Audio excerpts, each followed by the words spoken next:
Hello everyone, this is Johnny with BallBreakers Clan, bringing you another episode of Can I Become Competitive? Tonight we are going to be doing the Golf Madness semifinals and the Princess 18. This video is brought to you by Miniclip and Ultimate Golf. If you'd like to join us and play along, you can find a link in the description. In the description you can also find some of our fellow streamers that are also streaming Ultimate Golf. I suggest you also check those out for great content. Let's go ahead and get started.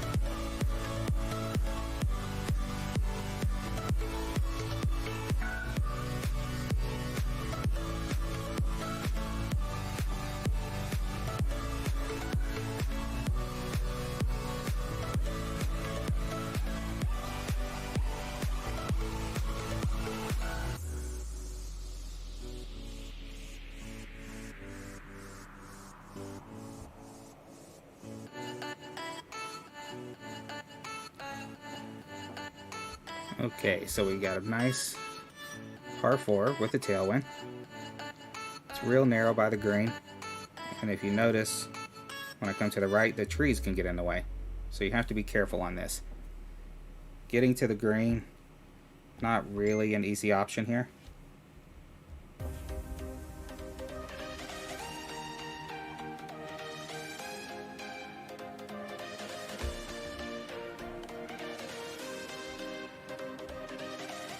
But let's see how far we can get down.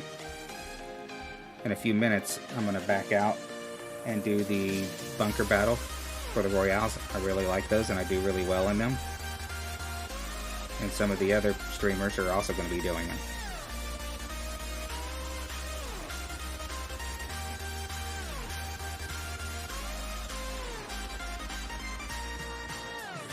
And if you have any questions about anything I do and play and why, feel free to ask. You know, I'm here to also try to teach and help you learn how to play. So 343. I could have overpowered that. I was a little worried about whether or not I'd stay in that fairway.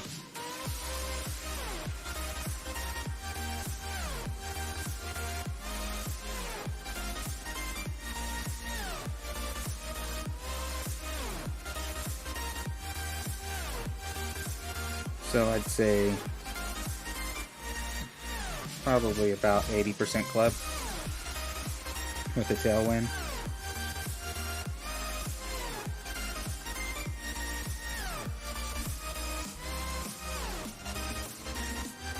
Let's see, what am I going to do here?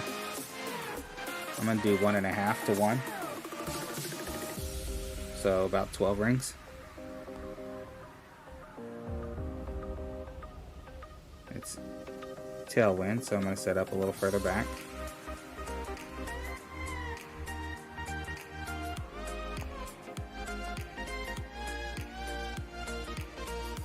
Four, 8, 12. And let's see how we come in here.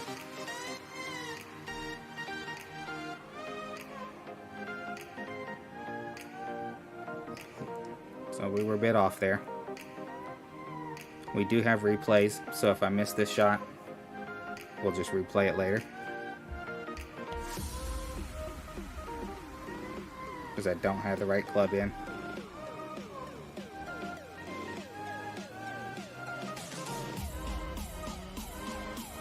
But we get the drop.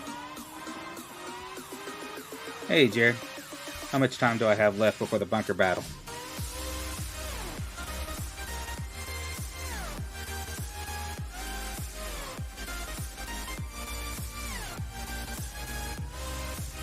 How are my audio levels?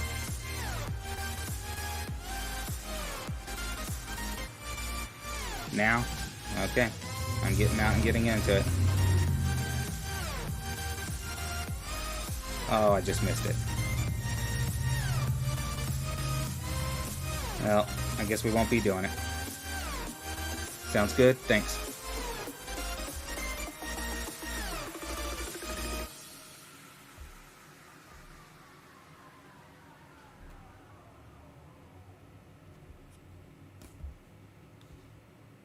We'll try to catch the ref battle next. Hey, I just opened the hive. Let's take a look at the specs on this club and get our upgrade on it. So I've been using the Zeus.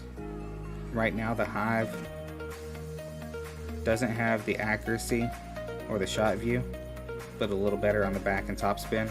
So we won't switch just yet.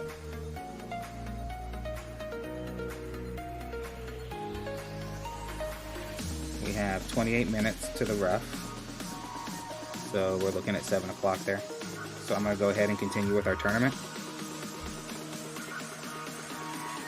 Let's look at the standings and see what we need.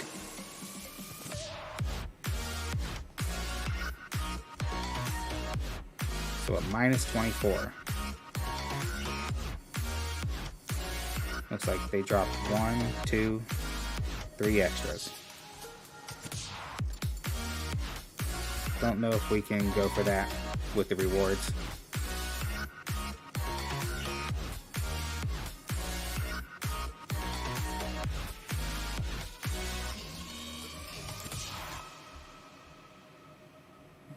These are the ones I needed earlier.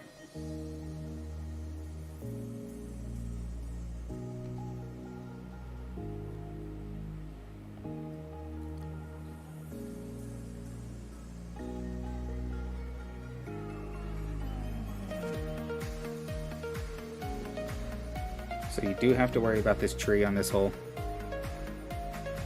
Hopefully with the Bigfoot we can clear over it. T position makes a difference.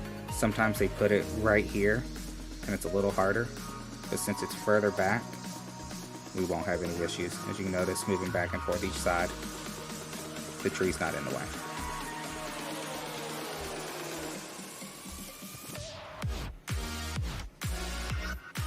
So we're at max Bigfoot.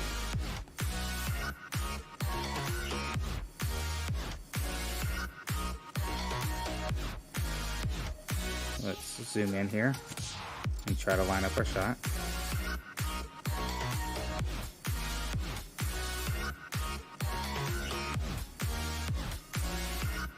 We're looking to try to get the guide in the middle of our screen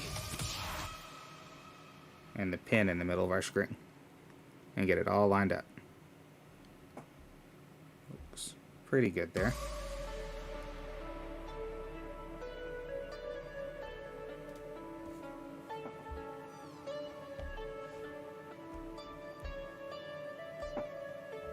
So we're gonna do 8 times 7 is 56. So I'm gonna do 5.6.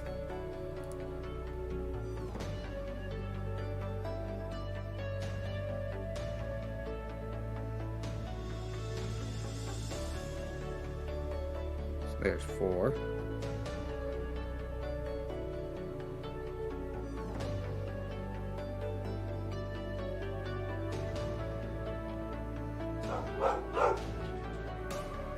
There's 5. Call that 0.6.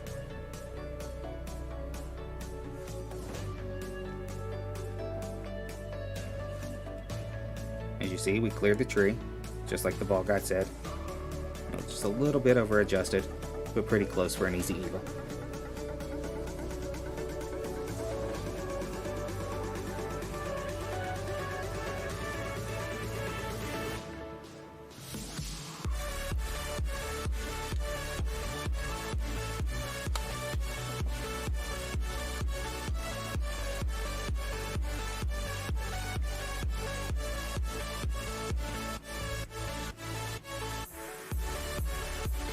Okay, another par 4. I'm going to go ahead and switch to a ball that I have more of.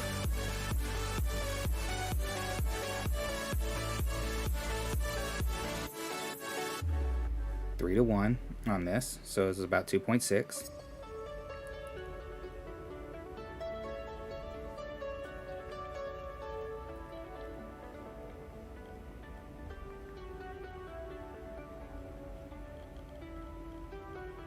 This should put us either min of our short iron, maybe max of our wedge.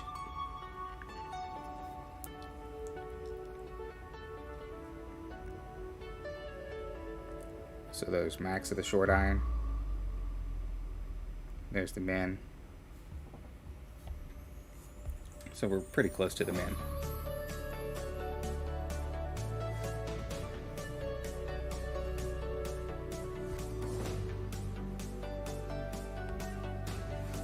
So let's get down here and try to line up our shot.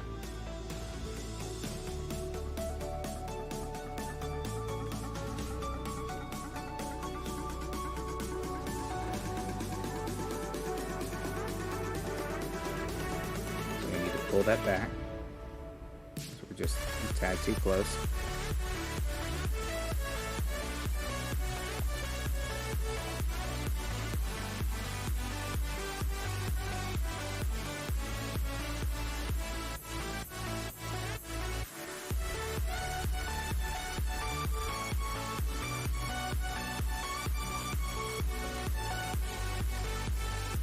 Alright, so we're going to need some left spin. As you can see, the ball guide bounces to the right. So we're using the left spin to straighten this up. There we go. And we're going to adjust 4.8 rings.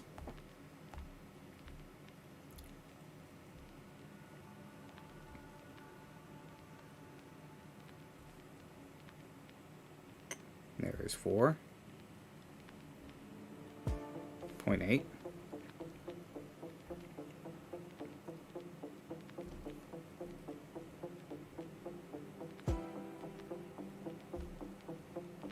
We were nice, perfectly lined up. I was just set up a little too close. I mean, when you hit center of the path on the bounce, your adjustment's pretty good.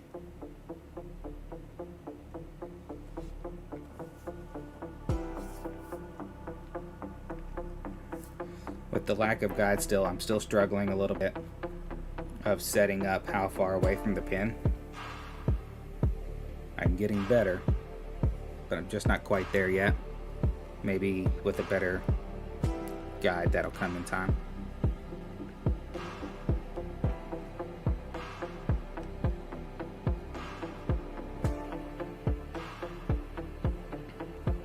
I'm gonna back out and switch to the root for this. It's got more backspin and it's a little shorter club, so I'll be set up closer to max. And given how close that is to the front of the rough, I'm going to want a little more backspin to hold. Yeah, the Orca quickfire is pretty good.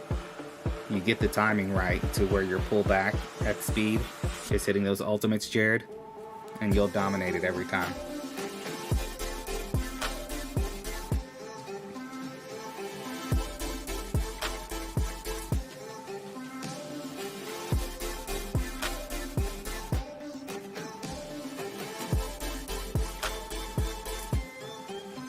But just wait until you get to everybody's using that. Then it comes a little more technique.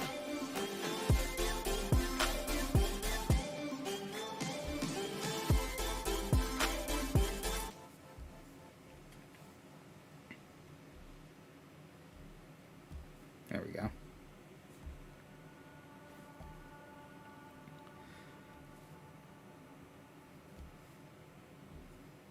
But it'll be nice when we step up a little bit more.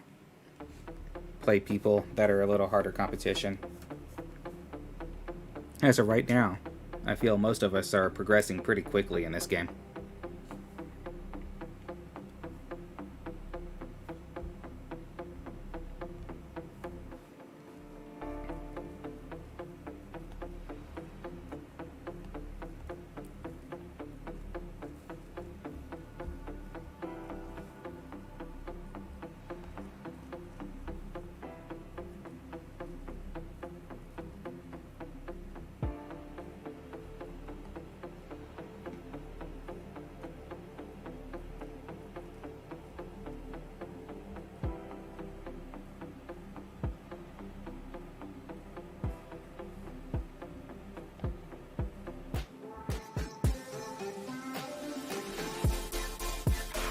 Okay, 7.8 is going to be 5.4.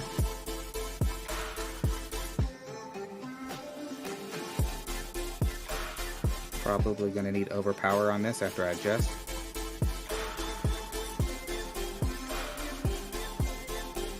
No, I'm not. Hey John Bell, thanks for the good luck. Yes, I will try to get in the Rough Royale, and you want the yellow jacket. Oh, hit great.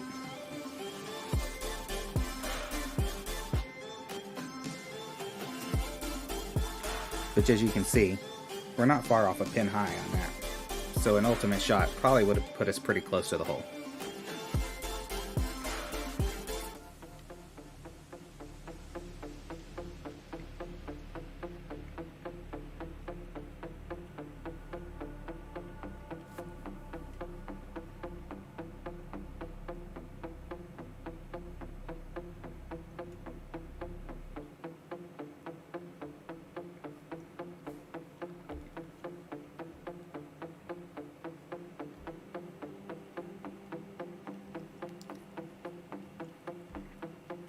So are you up to veteran level yet, John Bell?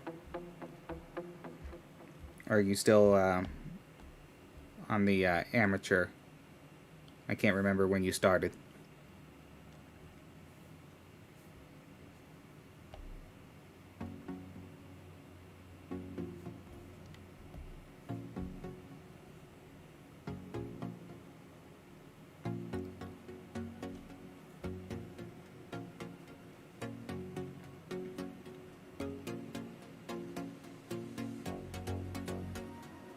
It's a nice drive. Hopefully we got long enough that we can reach.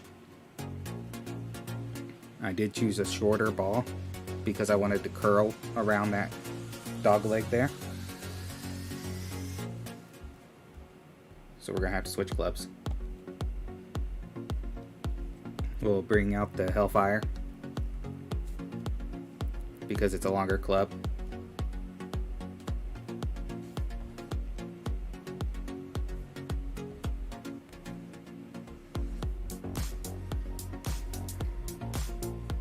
We got 16 minutes to the Royale.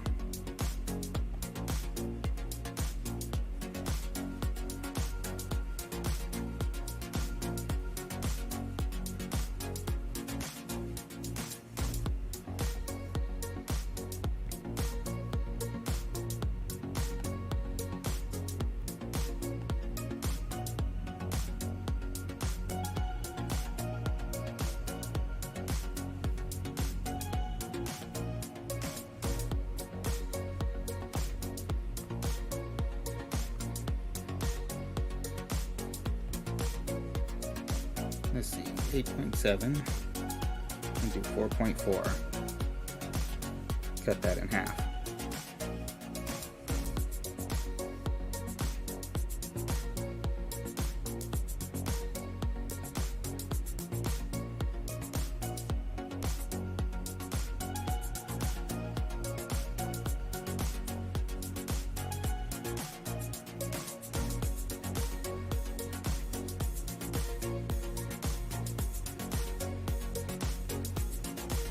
Looks like I need to overpower it quite a bit more, but we'll have a short wedge and a fairly straight wind, so that sets us up as a no adjust.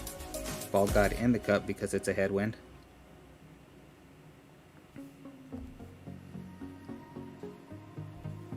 Doesn't look like too much of an upslope.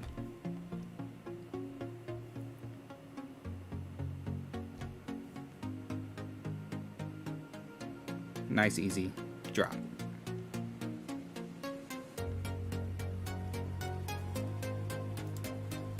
Yeah, the backspin you really need for the Royales for the quick fire approach.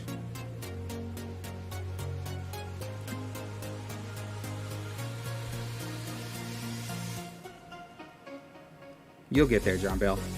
They build up fairly quick. Just keep on the Royales and keep on the tournaments, and they'll unlock for you a lot quicker.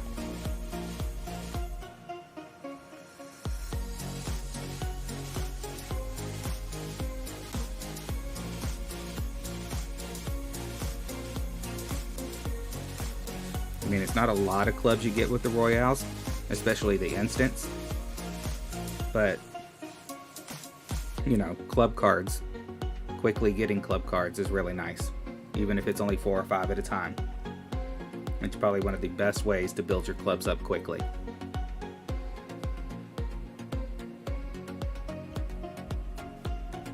Okay, let's see what we're looking at here.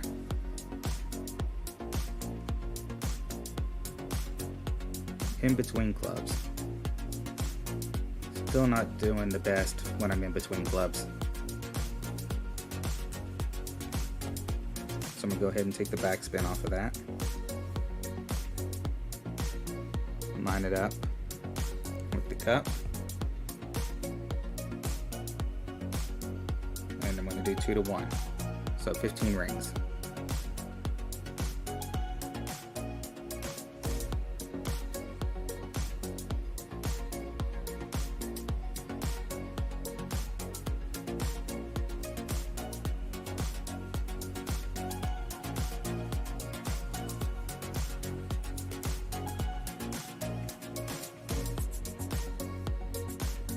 Oh, that was close. That was adjusted well. We were just a little too hot. Touch a backspin, a little less power, we'll drop that.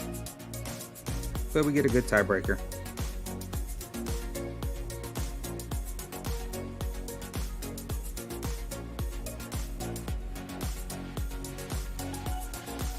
I thought it was dropping. It was on mine.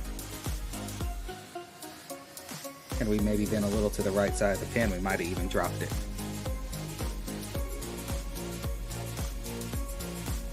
Okay, so I'm going to switch to our power 3 ball. That should give us what we need to use the big flip, or power 7% ball.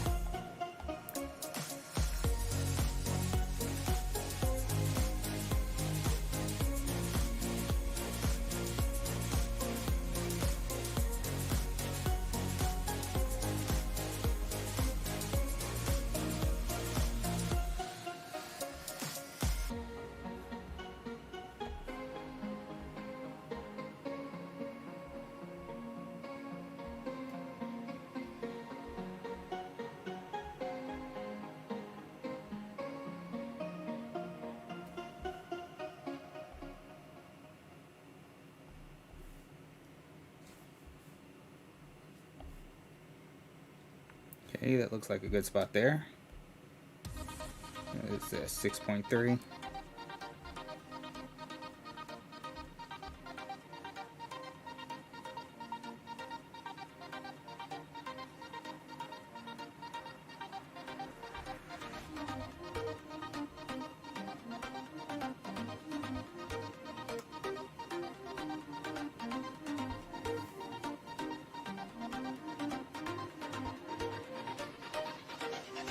We hit the rough, and when you hit this rough here with that slope, it just kills it with that backspin. I've got the wrong club in. I thought we switched that to a ninja. So we need to go back out to the ninja. That's going to be a no adjust.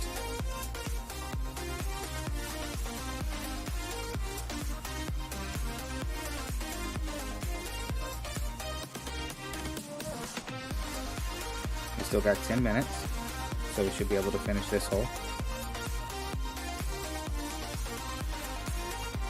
And maybe even looking at the next hole.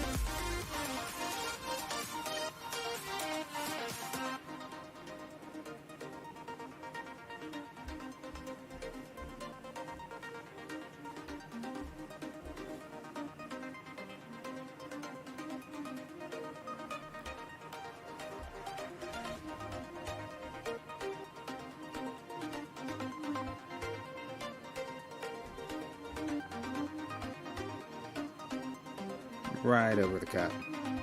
If we dropped the ultimate shot there, that would have dropped. So we make a mistake.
Okay, we look pretty good there.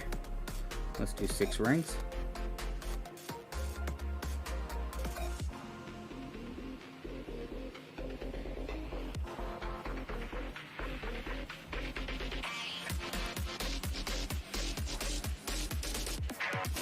Just got a par on hole 1 and an eagle hole 2 in Golf Madness. You know, I did not check to see what the if the replays were free or not. But John, if you don't like your score on hole 1, always hit the replay, especially if they're free.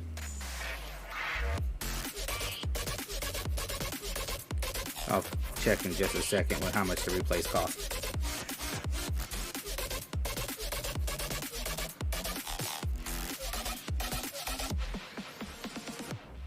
Now, I know it's a little harder once you're pretty deep into it. So the restarts are free on this. You get 5. So, if you mess up on hole 1, there's no reason not to restart it. I'm going to put this one in the bunker and try to hit the bunker eagle.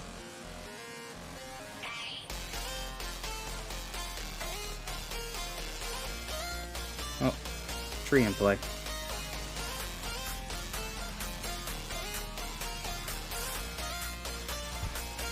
So with the mistake I made earlier and no great score yet, it's a good reason for me to go ahead and hit the replay.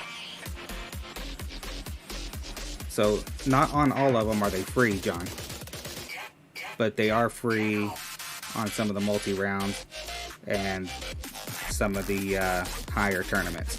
The red and blues aren't free and they cost cash. Those and the rewards aren't that great. So on those, I wouldn't be spending replays.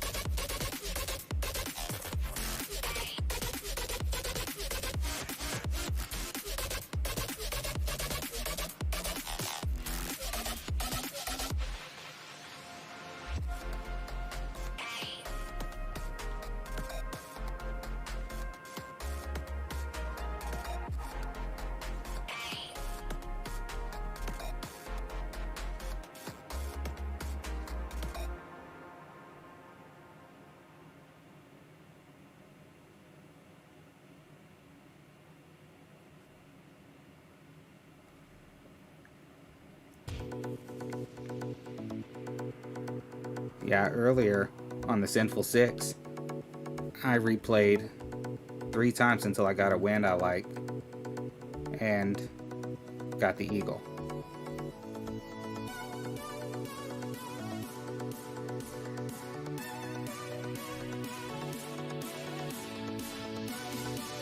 And I just wanted to make sure that, that I got at least one eagle to give me the first place.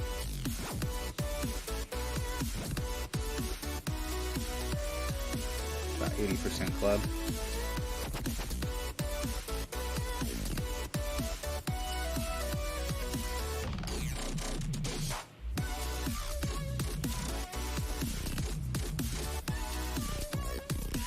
So again, I'm going to use about 1.5 to 1.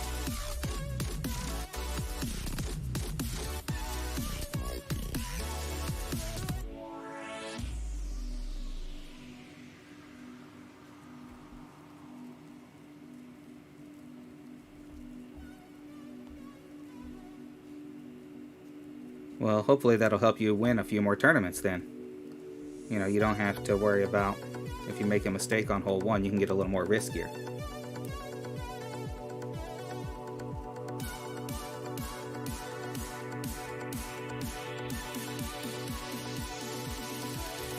Four, 8,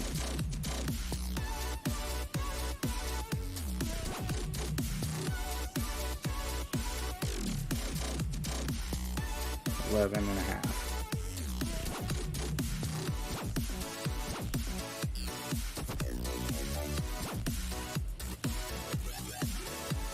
A little over adjusted still, but a good tiebreaker. And then we're going to back out and go do that Royale. I got to put the right club in.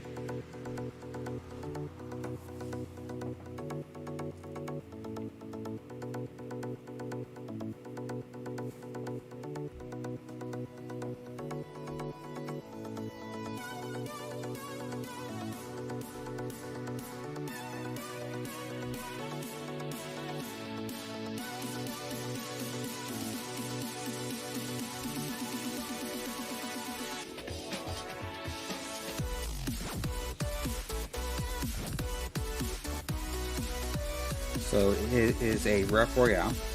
So I'm going to put the yellow jacket in because it is high accuracy and high backspin.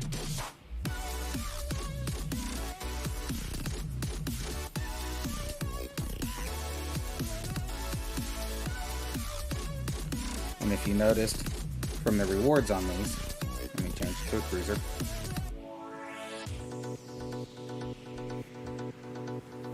So if you get first, it's only a silver bag, but you get 1, 2, 3, so 7 balls. Oh, that's amateur. Sorry, let me move the veteran. You get a gold bag and 10 balls for winning first.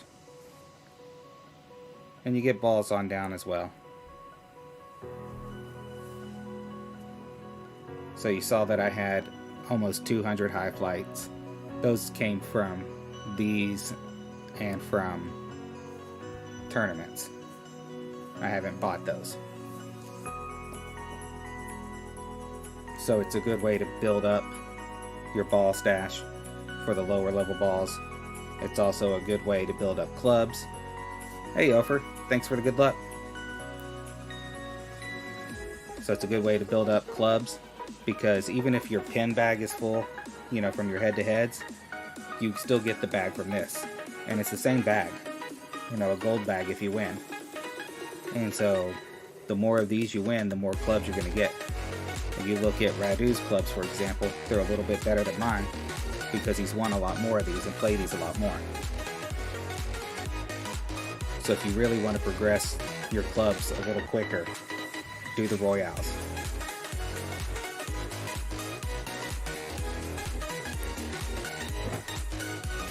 So first round, top 25 advance.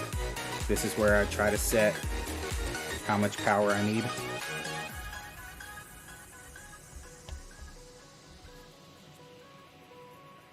And read how the green's going to roll. So I need to keep this a little more to the right. So I'm going to pull back just a little slower. And you see that I hit a great right there by pulling back a little slower. I can use a little more power.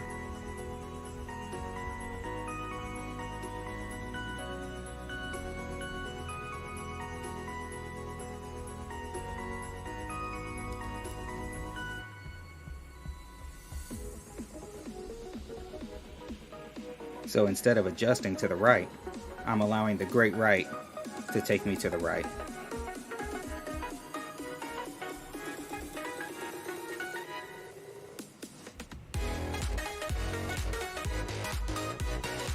And this way, I'm not losing time from adjusting.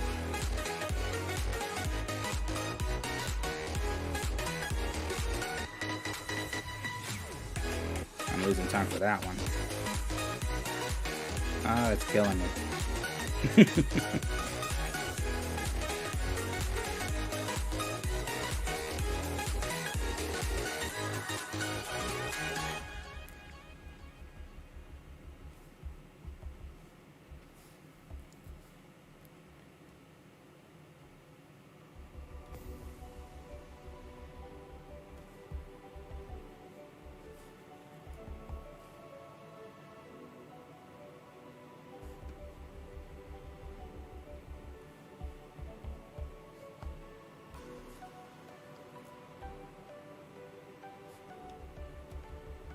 And as you notice, although I'm not aiming, I'm still getting really close.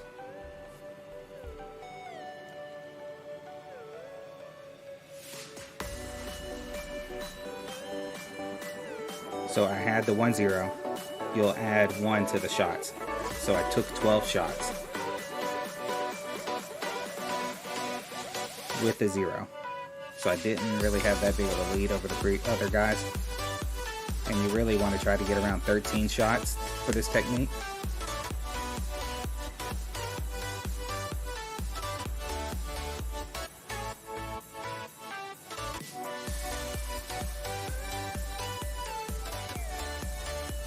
So although it looks like there's no skill, there is some skill involved.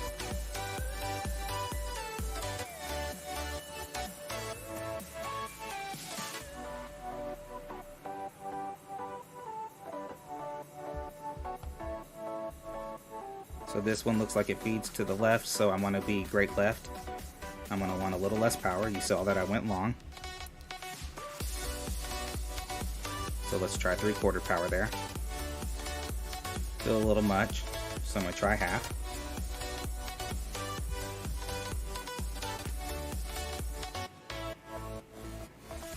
Much better. So about half ball power.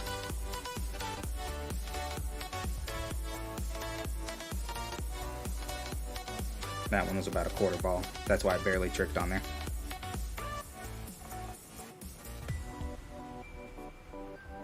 That one was 3/4, so a little much.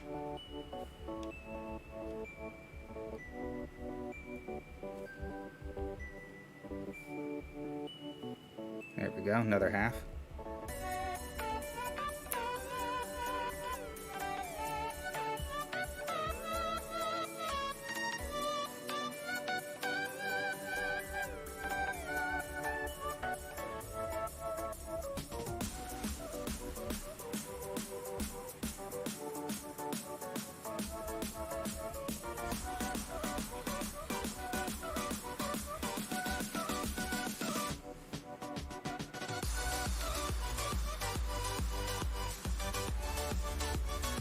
And you can see there are people who are dropping shots.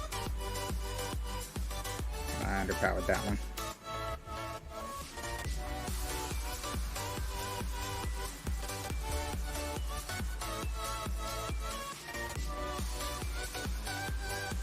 And I am not being as consistent on this one as I was on the last one.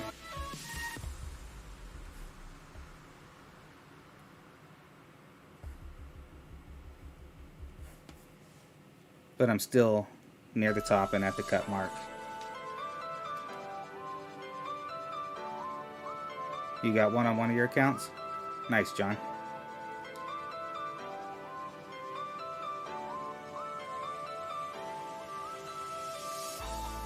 So again, we're in first place. 12 shots taken. Doesn't look like Jared was in our grouping, so hopefully he gets his win too. And here we go for the final round.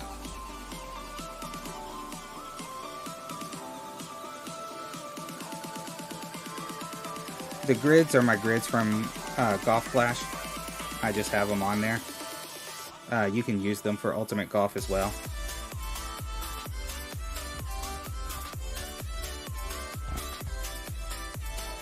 So let's try 3/4 power. So I need a slower pull and a little, about 3/4 fine. Too fast still. Still need a slower pull.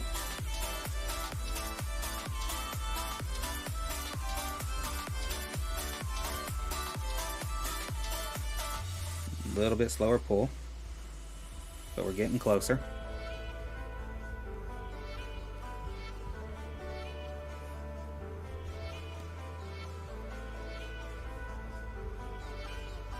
Okay, there's our line.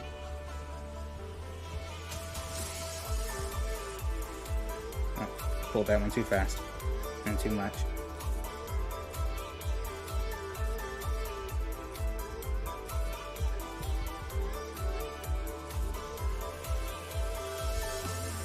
A little too much power there.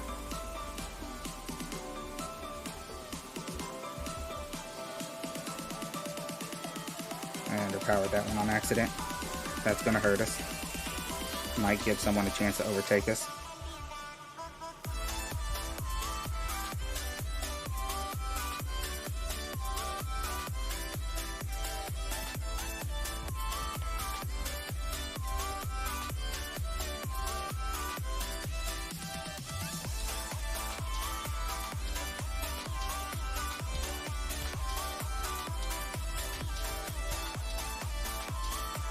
Oh, another zero. Can't have those zeros. Should have enough time for one more shot after this, hopefully.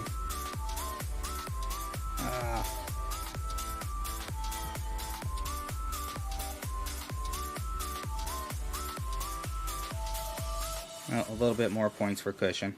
3 zeros is generally not good enough, but this time we got the win. apparently other people struggled as well. So we took 12 shots that landed on, 3 that did not, because they don't get added to that total. So we took 15 shots. Now, had those 3 more shots been on at about 400 average, you can see how far ahead we would have been of everybody. So we get our first place. And again, see, we get some clubs, 30 cards. We get our 10 balls.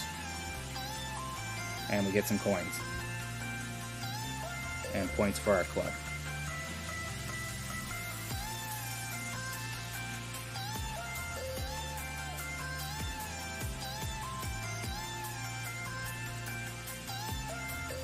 And it's a bunker battle next in 20 minutes.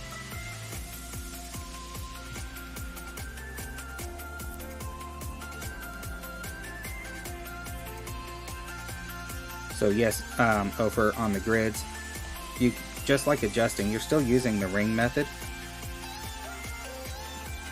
So, I mean, it helps with pulling straight.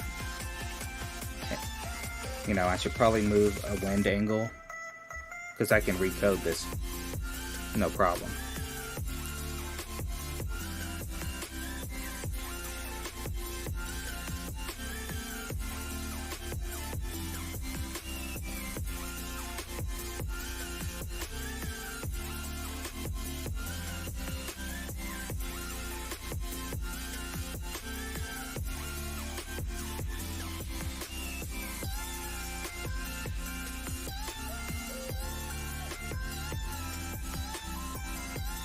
So, looks like I need to switch clubs. So I'm going to back out, grab the root.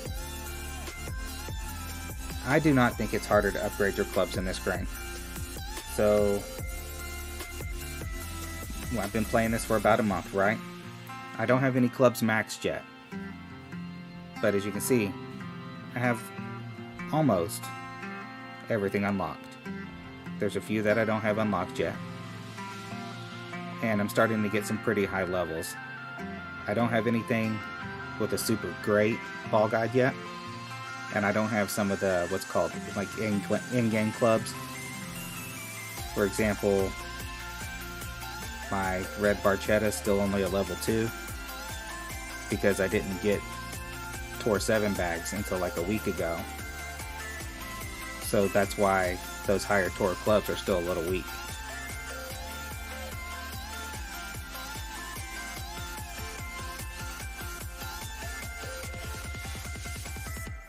But given it's only been a month, and I have some level 8s already of the commons, I feel like I'm upgrading them at a decent pace.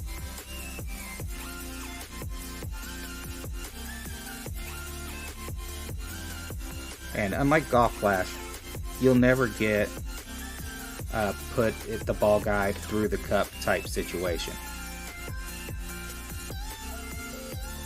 I mean, if you're right on the fringe, uphill with the short wedge, yes. But any kind of distance type chip in, like we, let's say we have the Thorn, a short iron, you're not going to say put the short iron in the cup. So we got the Bigfoot, max back.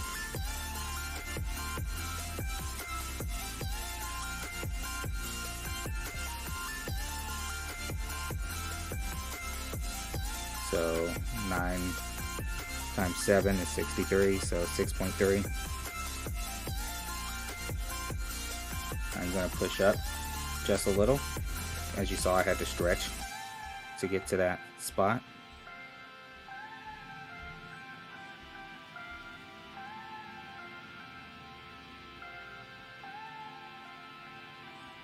And you have all the time in the world, so you don't really have to rush the setups. I'm kind of still rushing them, and I have to get out of that mindset for this game. I mean, if you're playing head-to-head, you have a time. But in the tournaments, you don't. And you don't make mistakes like that if you don't rush it.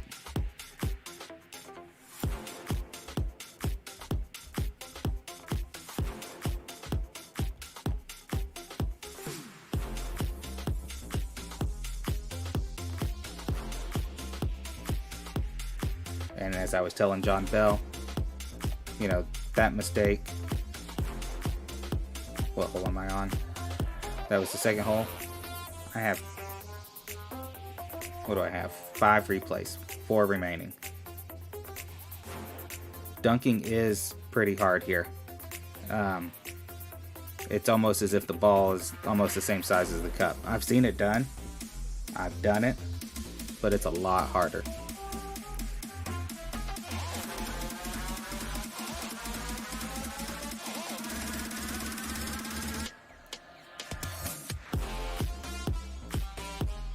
So did he get any dunks, or did he just hit the pin and cup a lot?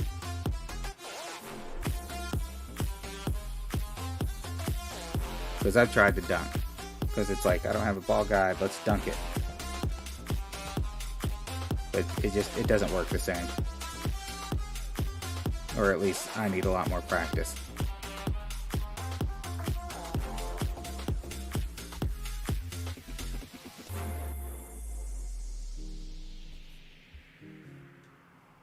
Because it has to land perfect without touching anything in order for it to drop.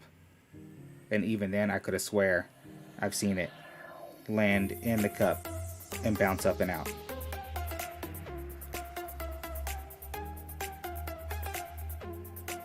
Oh, you did get one after some time.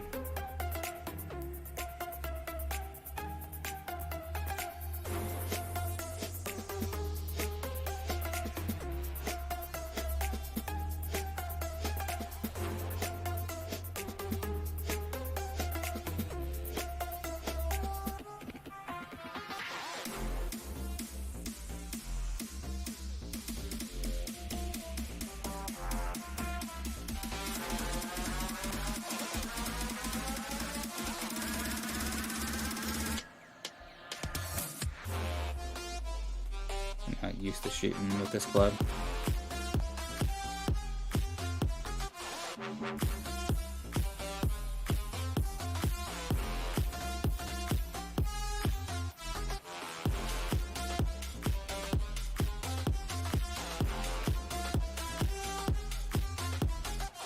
Yeah, I needed more adjustment. I mean, with anything, after time, you're eventually going to get it down. I haven't gone and checked his stream out yet to see how he's progressing. But I know he hasn't. He started a little after some of us.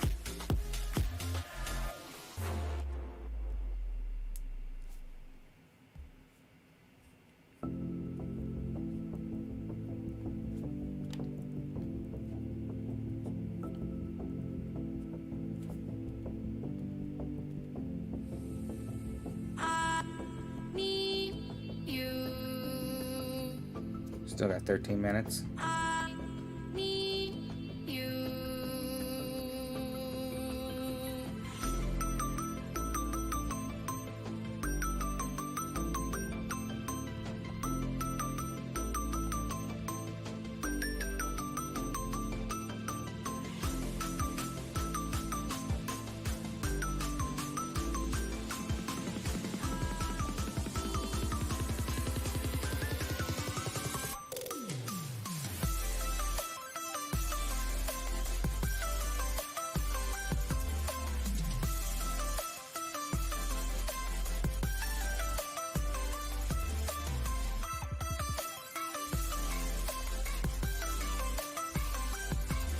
We are a lot better position this time than last time.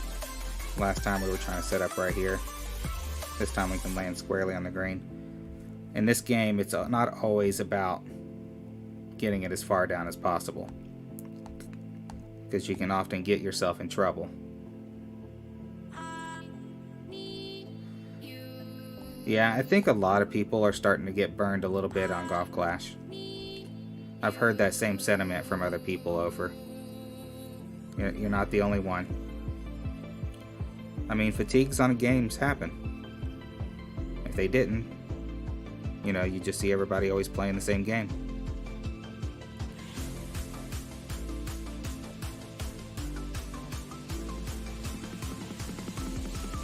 And I think the appeal of this to some is some of the things that we didn't want in Golf Clash. You know, like the shot clock timer on tournaments, opponents in tournaments. Quick game that's golf related, but not exactly the same. You know, like the Royales. All of that plays into keeping it a little more fun.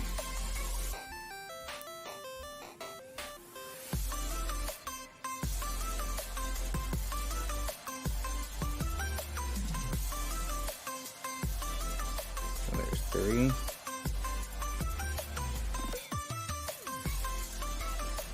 4. 5.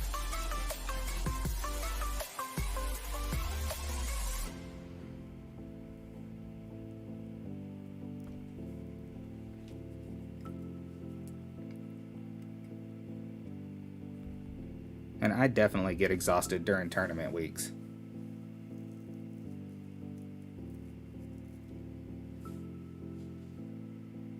That sounds good, John. Get those higher tours unlocked. Get the, you know, play those Royales. I think it'll help you a lot.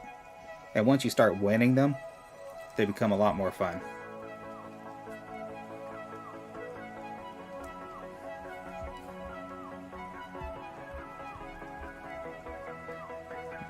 There's a video for the quick fire technique.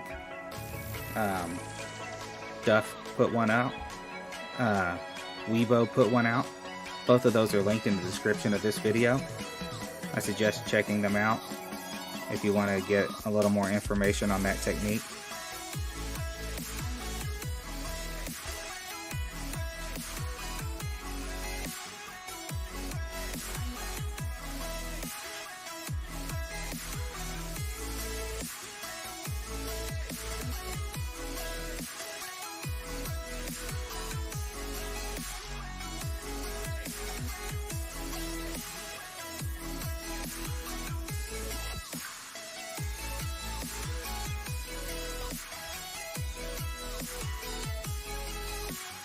Alright, so 8.5, about 75% club. We're going to do 6 rings. Let's get down here and find our spot.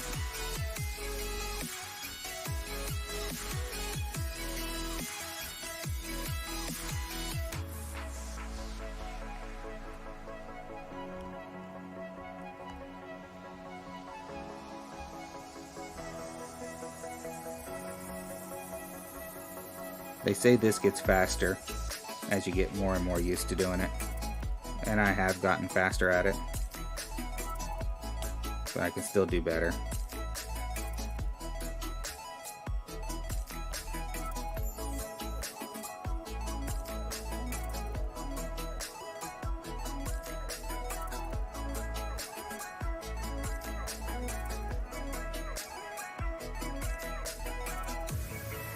I can still sometimes just click a little too hard when I'm adjusting.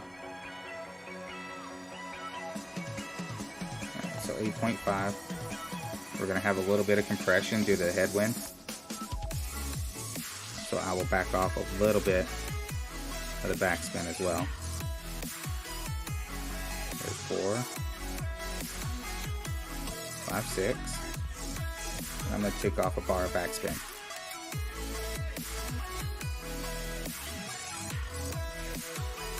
Let's see how we come in. Now we need a little more off our backspin. We were in a nice line though. We would have been close.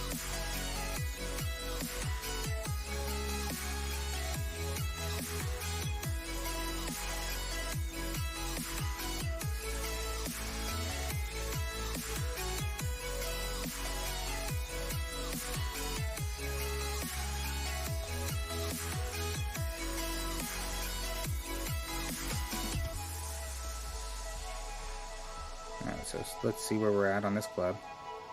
So as you can see, I may not have enough room to adjust. Let me double check. I need about 3.5 rings. So I'm going to push and see if I have enough room. Okay, I do.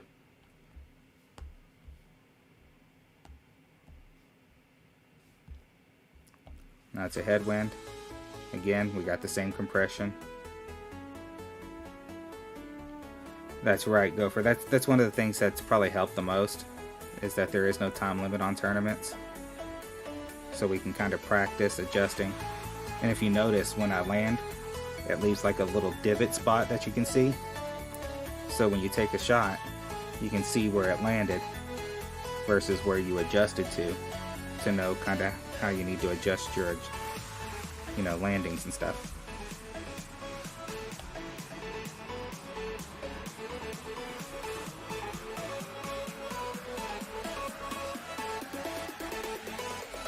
Alright, so let's go 3.5 rings.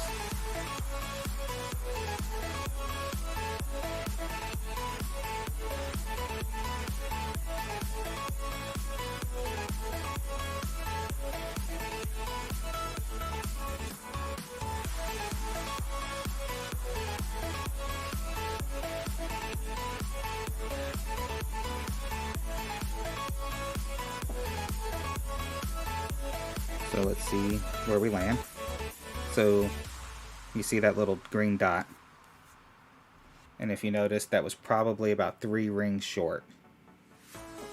So either we needed to adjust more, which was probably what happened. That probably should have been 6.5. I don't remember what the wind was right now, so I probably just looked at the wind wrong. But it was in line of where we were going, but it landed short.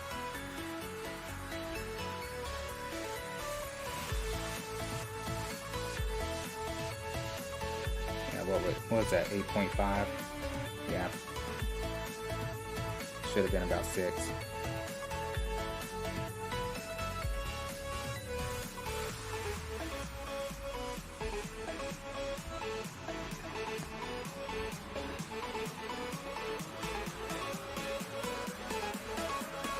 But yeah, no time limit has definitely been a saver.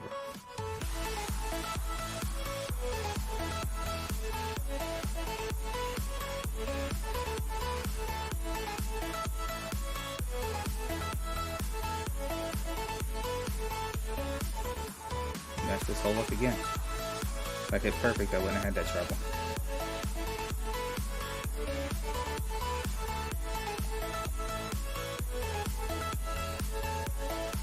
I'm not worried about winning this tournament, so we'll just wing it more quickly. Now they say you can slice and hook on here too, but I haven't started working on trying to figure those out.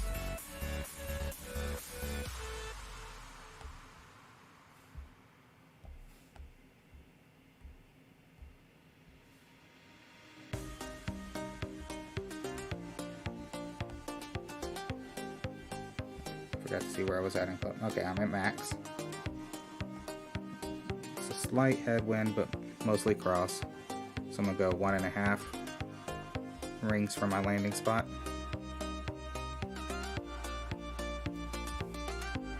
Touch right spin.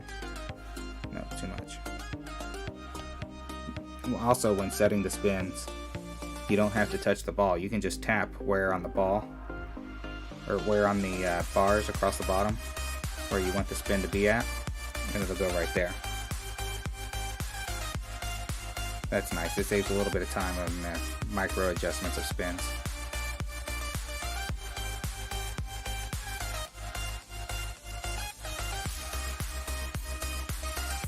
So I'm gonna go 4.9.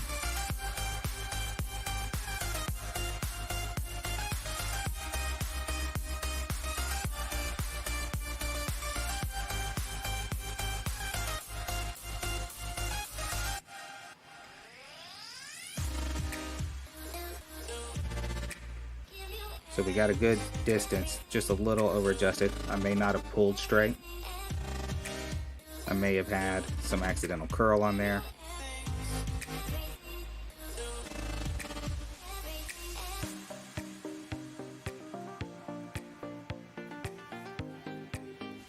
But if I can get consistently that close, I'm going to get some drops once I start getting better guide.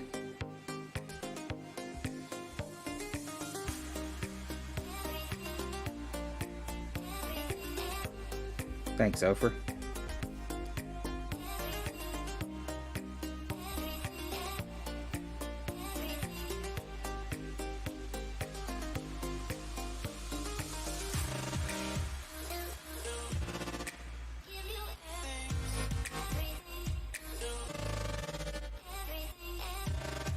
Oh, looks like I need to back up for the Royale.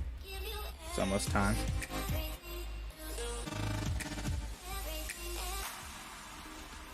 Let's see if I missed it or not.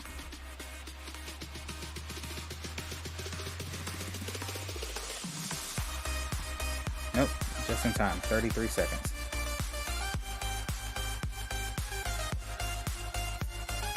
Let's change our ball. We don't need to use a better ball.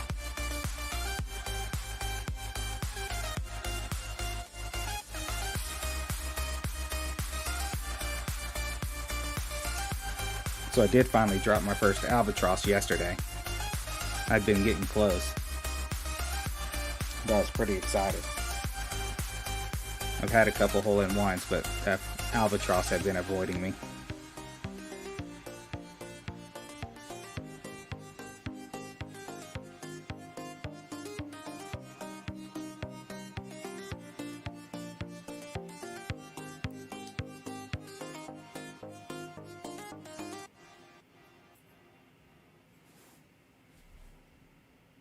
Alright, so this will be a bunker.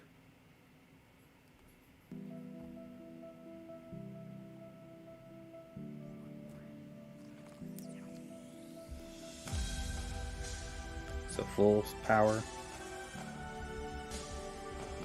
is about a right speed, so now we just got to get our pullback speed. A little less than full power, a little slower pullback speed. There we go, there's ultimate shot. Almost dropped it.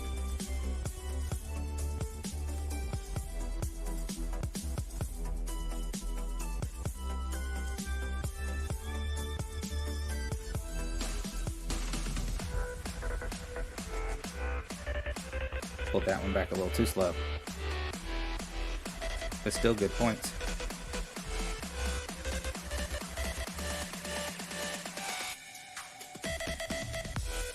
Right at that cup.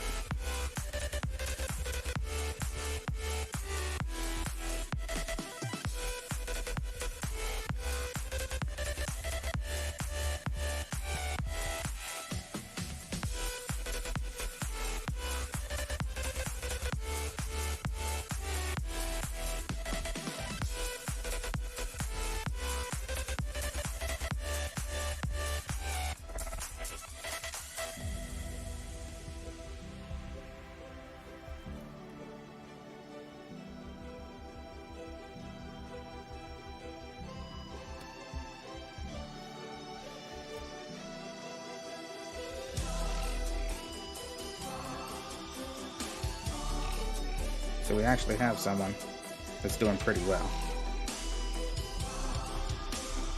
Hit the cup again. No drop. Enough time for one more shot.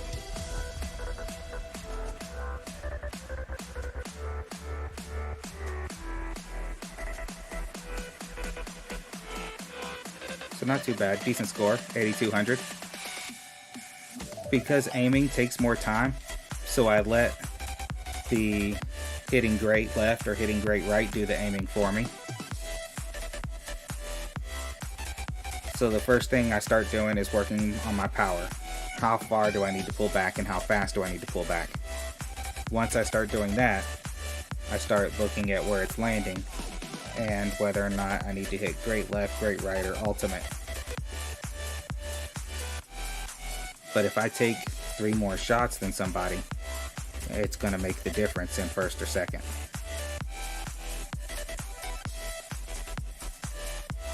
I mean, as you can see, that guy that got first place got 2 drops. Of course, this isn't, that's just the warm-up rounds. So you can see here, I know already I need less power. So let's do half.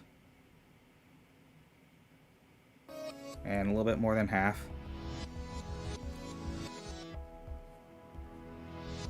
That's 3/4.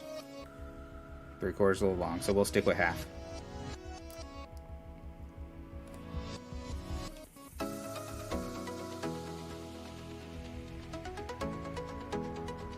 No, not on this one over. This is every shot counts. If it was 6 shot counts, then I would do aiming. But this is every shot counts.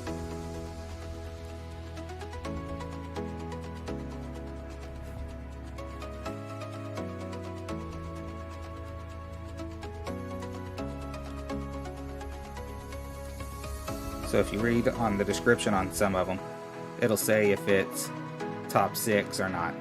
If it's top 6, then that's 6 shots count.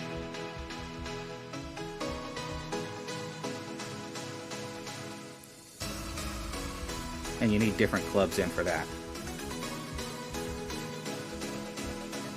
Oh, I messed up. I mean, it's just the qualifier still. Let's hopefully get all of our mess ups out in the qualifier.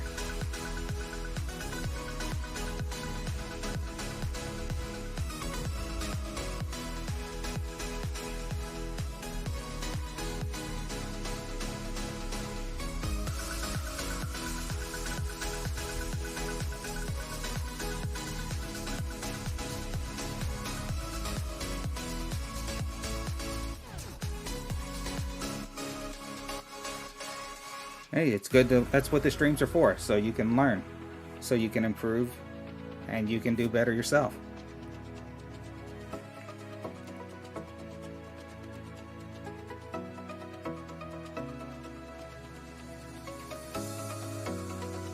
So we had 13 shots on that one. Still need to be a little faster to be with the top guys. You almost got an Alba yesterday too, John? Yeah, those are nice when you're like right there, but it's kind of scary when you see it going in. It's like, oh no, is it gonna drop or not? Heartbreaking when you get that 900. Thanks, Ofer.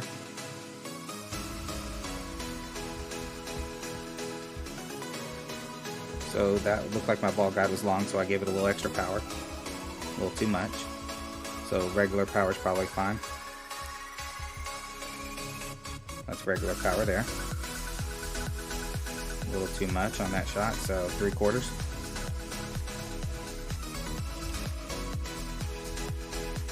I messed up that one. 0's no good. You'll watch us drop there on this next one with that 0.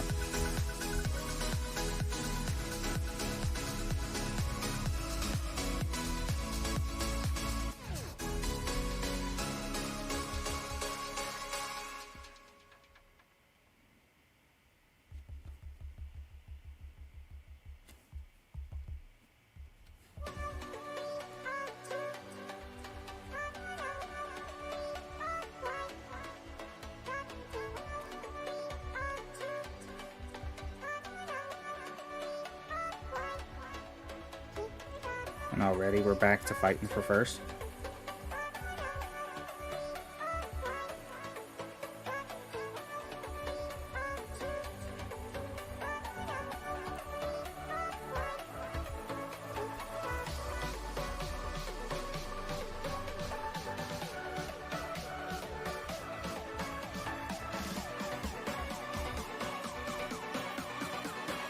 Oh, another 0. Bad timing.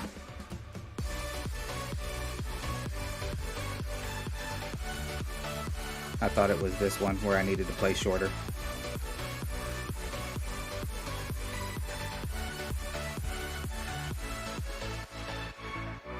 Because there are 2 of them where you got to hit it softer, and 1 of them where you got to hit it a little harder. I didn't get that last shot out. If someone got a last shot on me, they might have passed me. Nope, we won. So get another win. And that's with 2 zeros.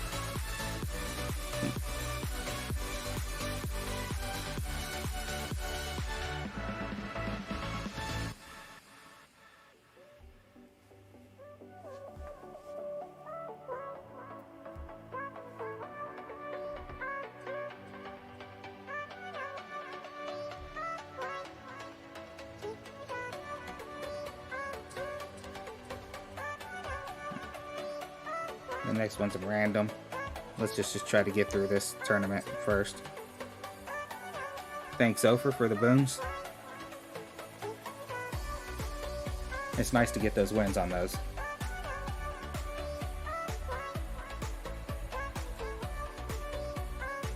Okay, so we're at max. Inside wind. We're going to do 16 and a half.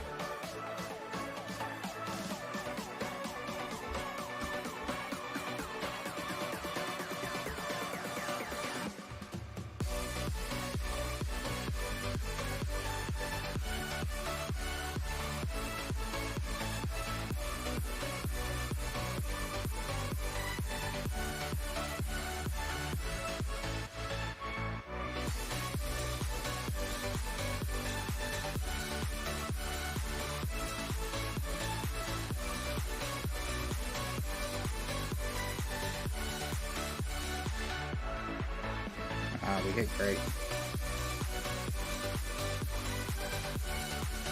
And we come in on that side. Had a good distance and speed.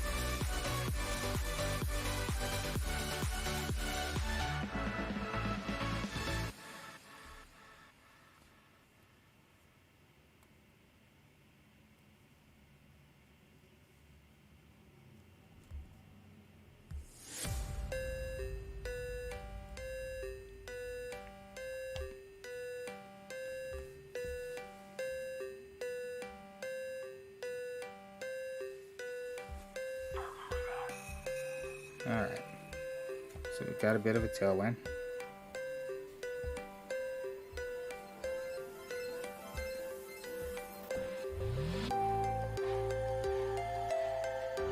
Although I don't want to use a trophy ball here, I kind of need it.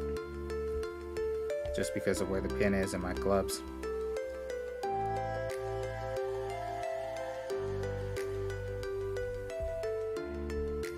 So 3.1.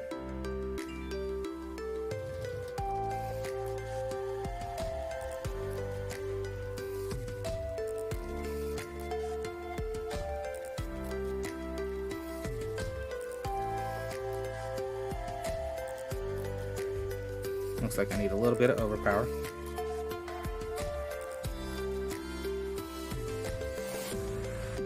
Alright, Ofer, good night. Good luck.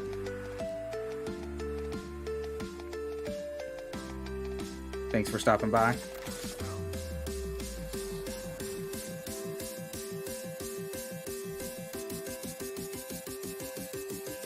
Oh, hit the pin and out. Unlucky. Yeah, I hate when those happen. But that means you're getting better at the adjusting.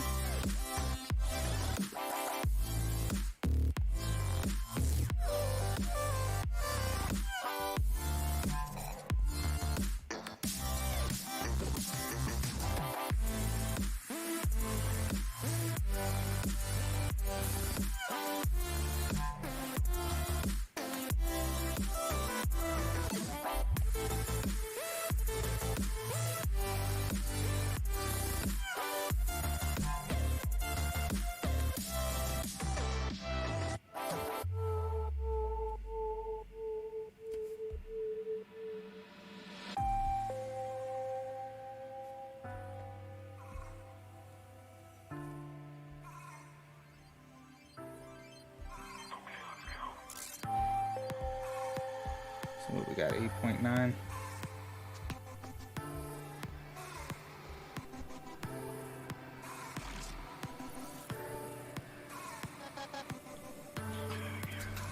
Probably about 30% club.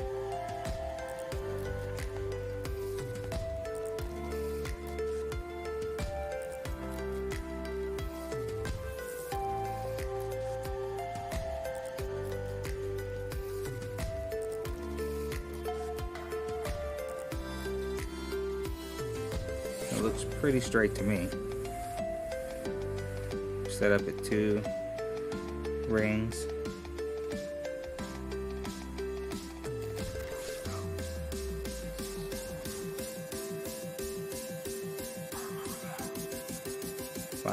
.6.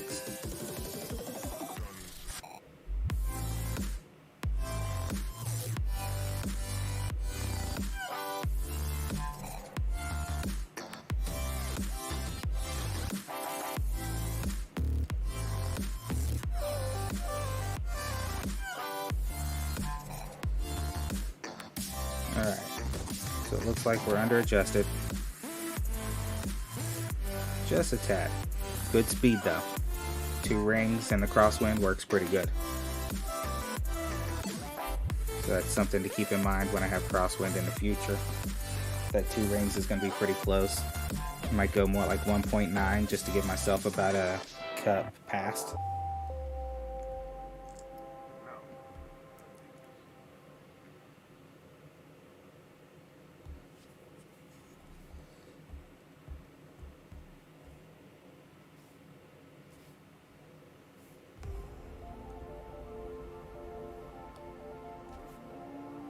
We're just gonna fire this one. If I get in the rough or the bunker, should be pretty close for there we go. We almost got through. Almost got through. So I'm gonna switch out to the Ninja because I forgot to put it in. And that'll give us a nice straight wind for hopefully a drop.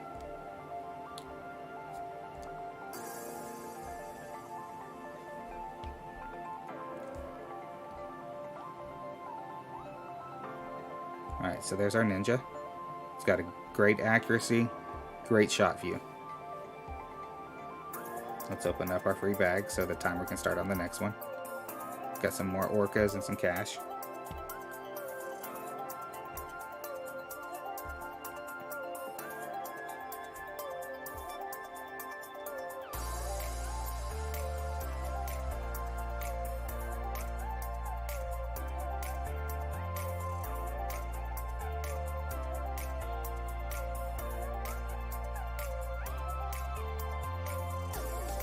Alright, so let's take a look at this shot. Yeah, I say we're in the no adjust territory. Got a tailwind. Put some backspin on it. Set up short. And try to hit ultimate shot.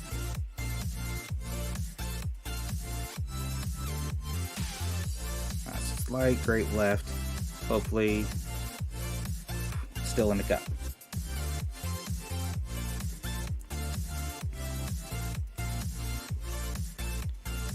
So we get an extra, we gave one up, so we finished pretty much even on the front with a -11. An okay tiebreaker.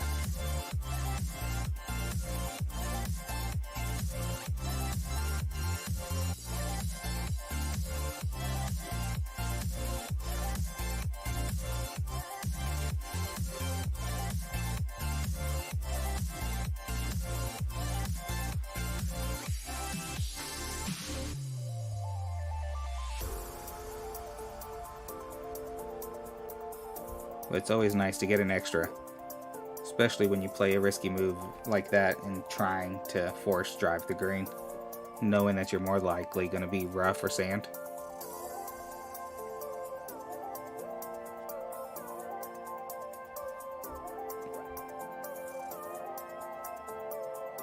Okay, so we got a nice max short iron.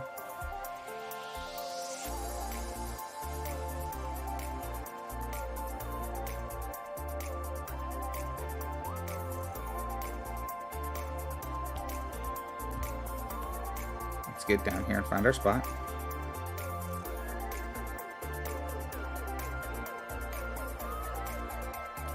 So we have a tailwind, so I'm going to give it a little more room.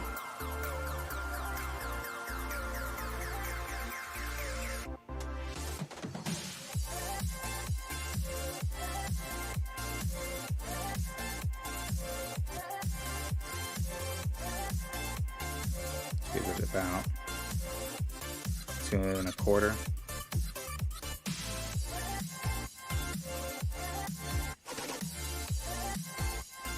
So we need a little bit of right spin. There we go, everything's all lined up. Now let's do 6.6. Straighten up our wind just a little bit.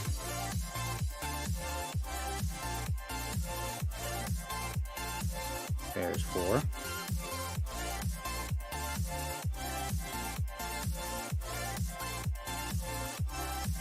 6.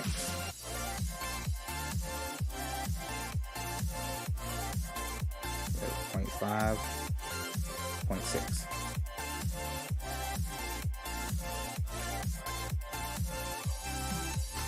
And get an ultimate shot.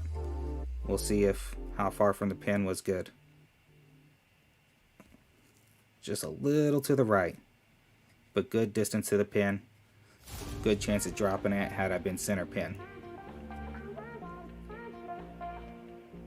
An 888 is always a great tiebreaker. Would have been nice to get back-to-back drops.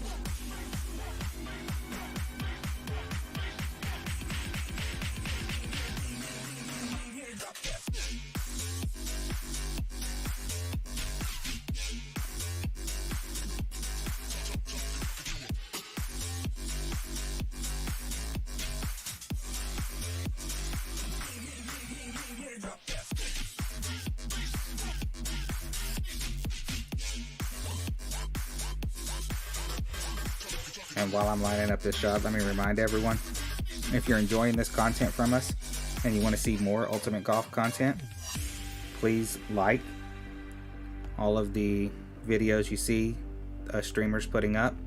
It lets Miniclip know that you guys are interested in the content and you want us to keep it up.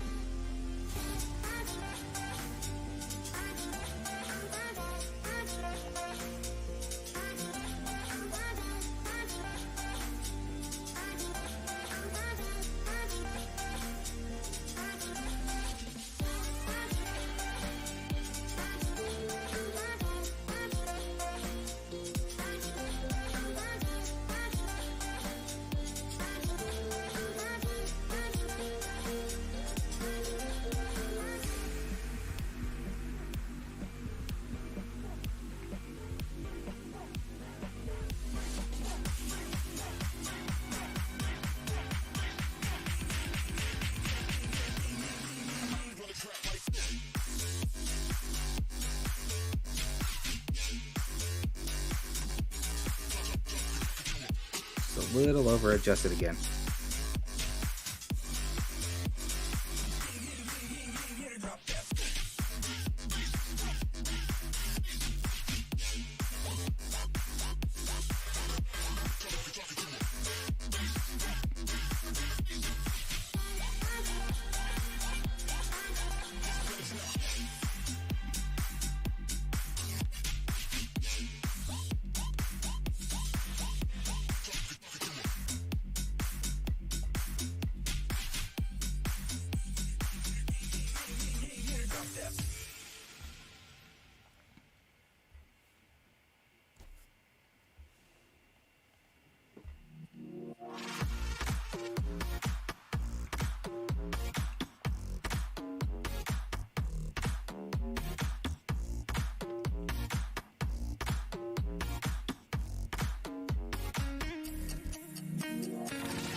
Again, it looks like we're about 90%.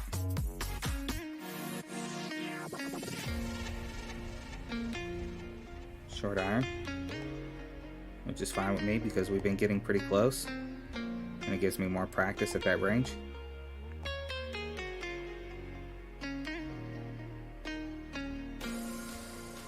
This time it's a headwind, so we're going to set up with our ball guide closer.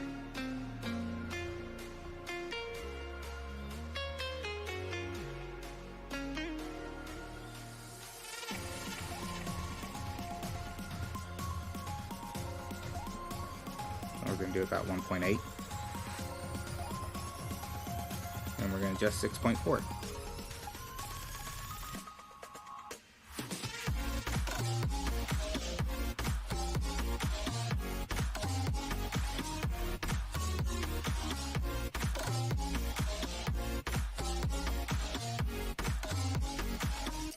4.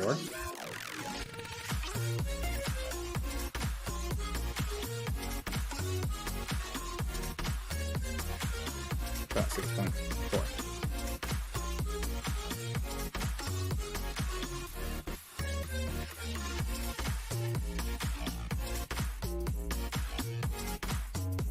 It's a little under adjusted that time.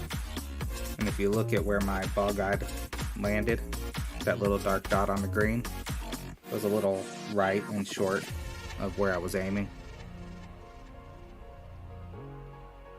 which means under adjusted.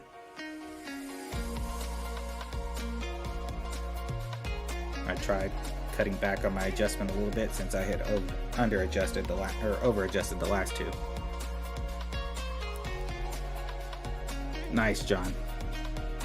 Are you going to replay the... You came in first, so you get to make the next round? Or are you going to replay the whole thing just for... Now, once you submit a score, if you're in first and you think it's going to hold, you don't need to worry about replaying it. Unless you just are enjoying it. Then you can replay it.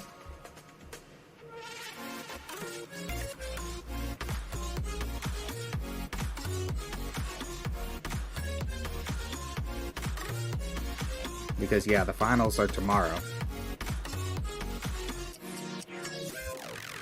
And I'm going to use special balls when I play mine tomorrow. So it's going to be fun, I think, with the special balls. I had mostly headwind in mine. Okay, so I can't stretch out to find how much club I have. So I need to go the other way.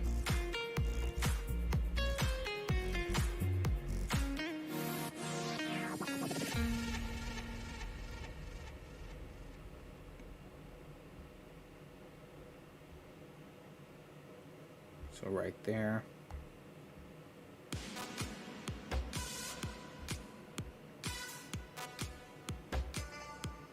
So I'm looking at about 70% club.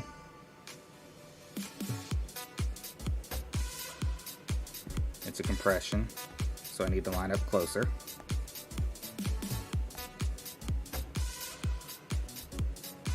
This time, I'm going to try one ring.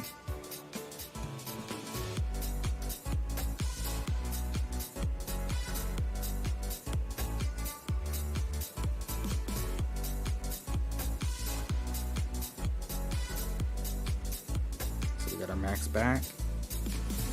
Looks like I need just a touch of right spin to square up.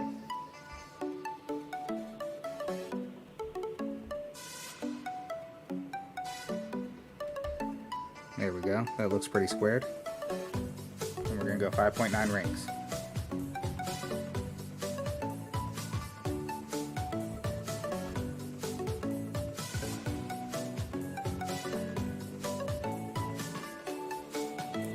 So there's 4.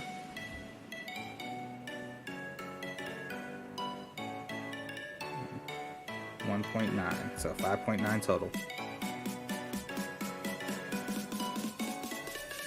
I did give it a little bit of overpower. Probably didn't need it. Yeah, definitely didn't need it. Hey, William. How you doing? So you started playing the other day, correct, William? How are you enjoying it so far?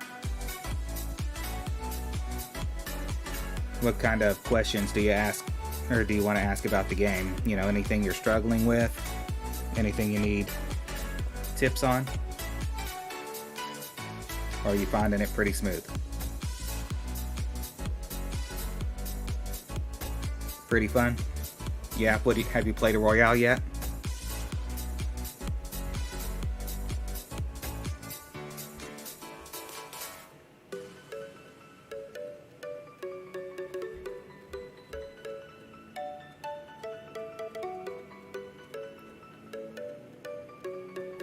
Well, I've just been leveling all of my clubs. I haven't had any coin issues because I don't know exactly which ones, but I'll tell you which are my favorite that I tend to use. Let me back out so you can look at all the clubs, and I'll tell you my most commonly used clubs so far, and which ones the big guys say that you will eventually rotate to. So currently, I use the Highlander as my driver, but they say once the red bruschetta is leveled up a little bit more, that's what you'll use. I use root if I have a short for shootouts and stuff like that, or short par 3s, because it has a lot of backspin. I believe the Hellfire is what will replace it. I also use the Viking. El Capitan I will use on par 5s because it has massive top spin, and if I'm short on the par 5, I'll need it. Bigfoot has been pretty much the only one I've used on this so far. They say once you get the lightning rod to a higher level, you'll switch to the lightning rod. Here, I've been mostly using this Spectre, but I think Orion and Rattler are kind of the main clubs that you want. The Hive is the primary club once it gets a little larger. Most use the Atlas until the Hive gets raised up enough. Right now my Atlas is still pretty low, so I'm using the Zeus. It's just a little bit better. The Ninja has your best guide for your rough irons. Gearhead has your best top back combo but low accuracy. And your Yellow Jacket has your best backspin for Royales. And then the Orca, I'm just using it all around. Royales mostly. I know a lot of people use the IG 88 for tour play in tournaments. As you can see, it's got better accuracy, better shot view.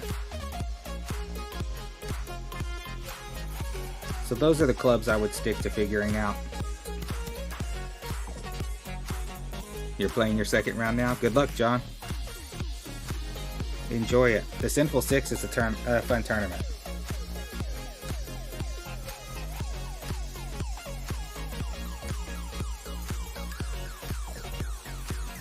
It's also nice that it's only 6 opponents. So 9-1 at Mend. So I'm going to do 6.3 because I've been using 0.7 as my adjustment.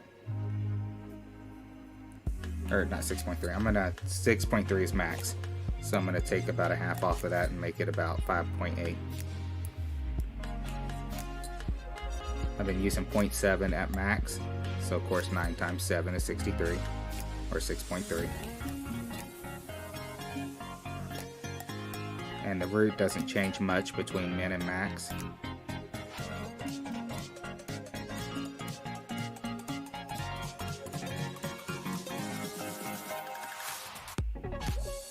So I'm going to have to underpower this.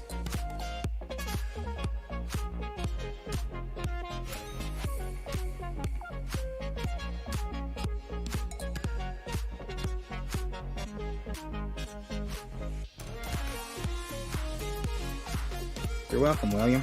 Any other questions, ask. That's what we're here for. That's why we're making this content, making this video. You know, to help you guys who are trying it out new to learn how to play and progress in the game.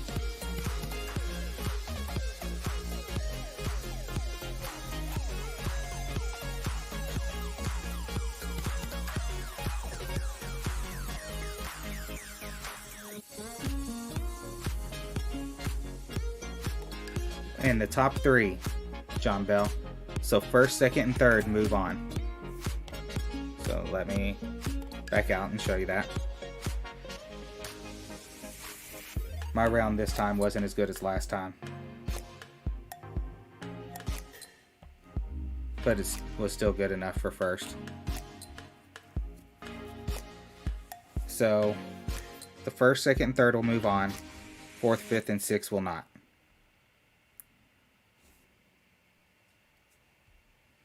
And this is the second round, so there's no prizes yet. I believe the prizes come tomorrow. And here are the prizes.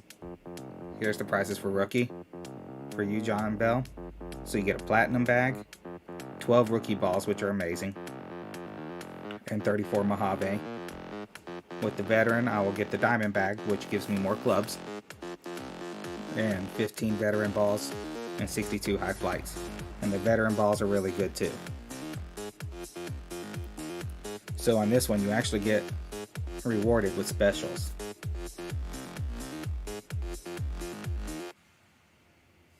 Yeah, fourth doesn't make it. You gotta be first, second, or third. But remember, you get replays. If you notice, there's 25 replays, and it doesn't cost anything to do a replay. So it hasn't ended yet. You still got 3.5 hours. So if it's currently in fourth, you can go back, replay it, and try to get into third. Unless that was yesterday's round.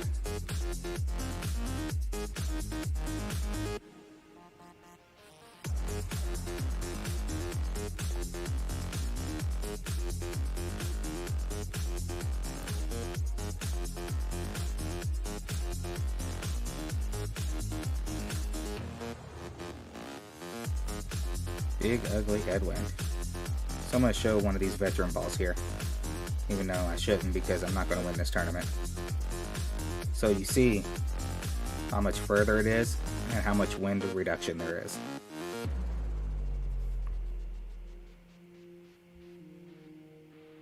You also get a slower needle.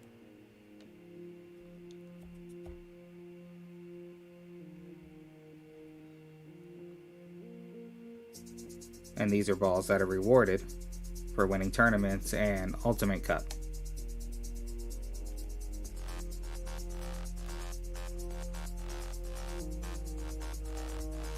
So as you can see with the root, I can't reach. So I'm going to go out and switch to the Hellfire.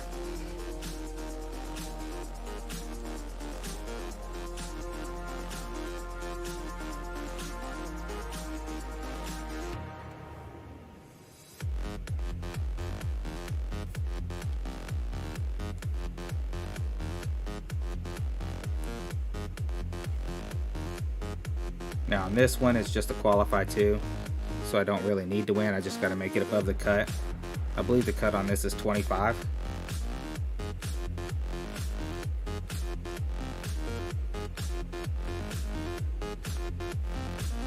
So we're going to go with this max left spin. We're going to try to cut it in there by that bunker. And we're going to go 1.5 rings. And I'm going to use some curl.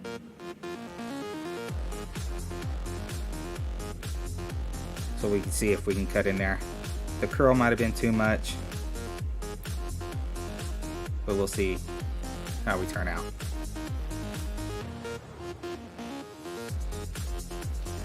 We could have used a little more curl. We almost got close to that fringe, but close enough to do a no adjust on our shot.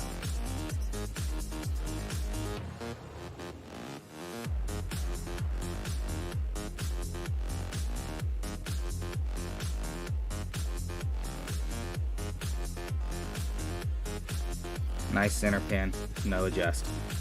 So we still get the eagle, even though we didn't make the green. So we get a little less tiebreaker points, but we get the eagle.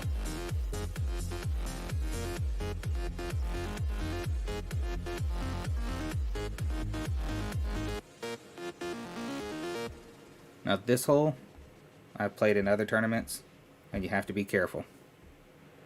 That tree in the middle of the fairway is in play. The brown around it is considered fairway, so that doesn't bother you. So if you're on the front side of it and in the brown, you're okay. But if you're behind it, you risk leaves and stuff being in your way. So just a word of caution.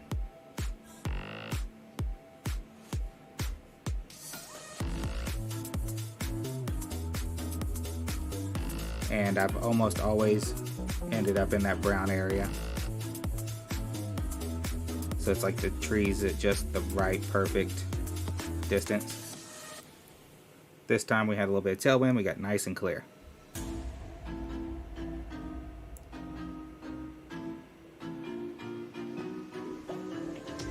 So we got a good tailwind here. About 25% club.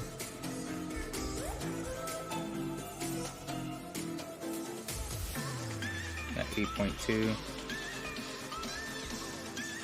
So we'll do 4.9. Let's get down and line up our shot.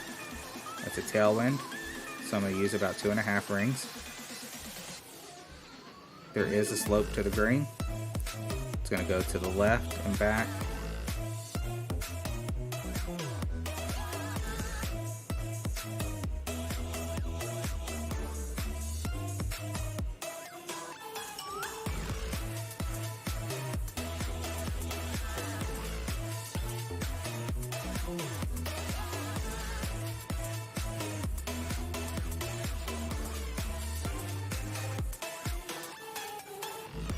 I believe we're in a good spot there. 2.5. So let's go 4.9 rings now.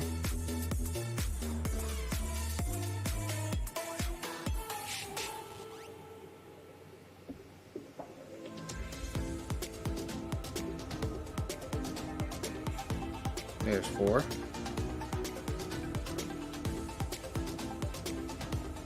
.9. Oh, the time ran out. You're welcome, John.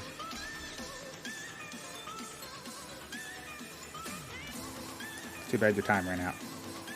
We went right over the cup. So we needed a little bit more than 2.5 rings back. But we were over the cup, so we were in line. And our adjustment was good. We just needed a little further back for that secondary wind push.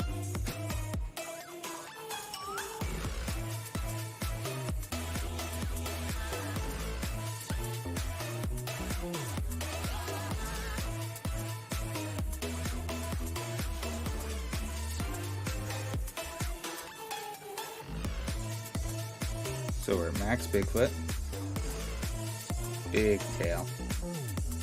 If this was the finals, I'd probably be using a wind ball.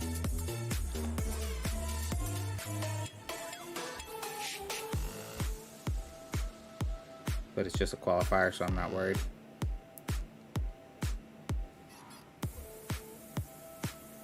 Let's go 2.5 rings offset here. Gonna need some left spin. There we go. And we're gonna do 5.9.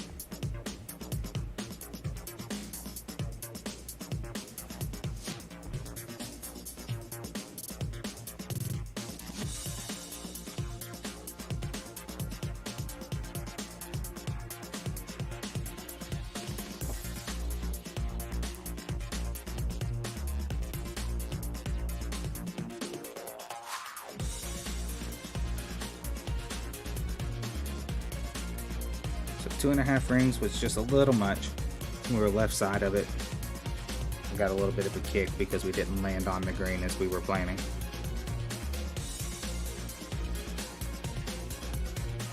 That's just slightly over adjusted.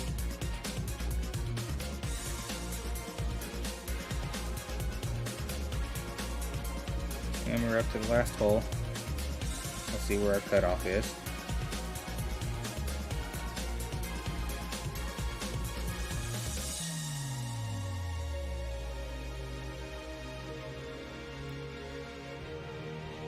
Okay, I didn't see the cutoff line.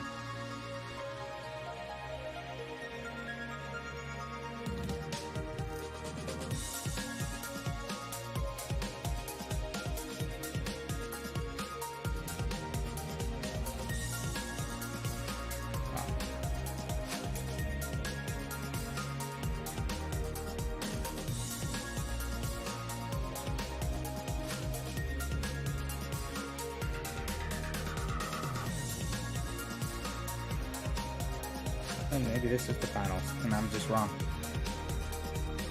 Oh well.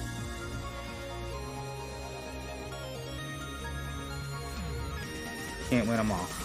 I do still need 2 more wins to hit my goal of 4,000 for the Ultimate Cup. I may not win the Ultimate Cup as far as the tournaments, but I still wanted to get to that 2,000 mark.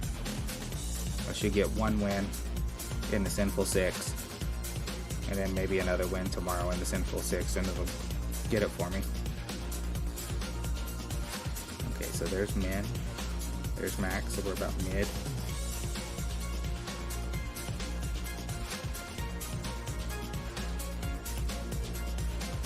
So we're gonna do 5 rings. It's a crosswind. I believe we did 1.9 last time in crosswind, and we came in real close.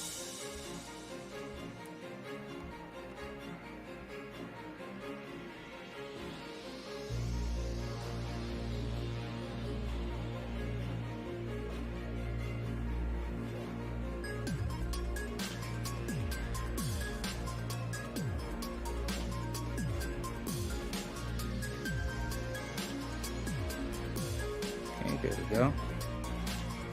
Let's do 5 rings.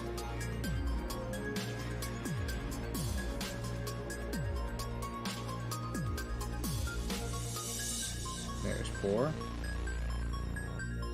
5.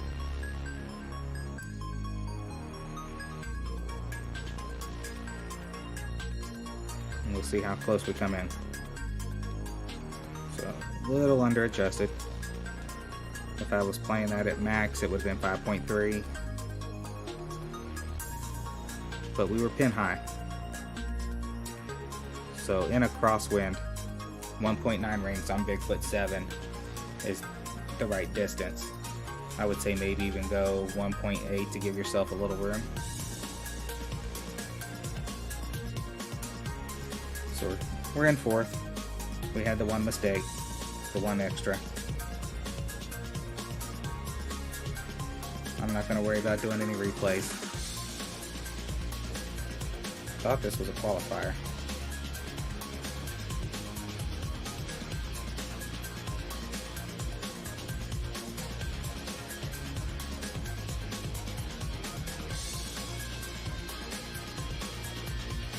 Alright, on to the Princess.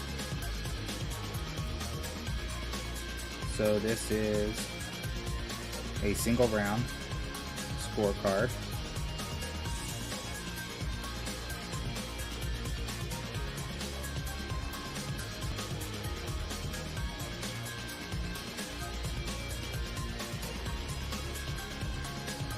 Don't think it says multi-round.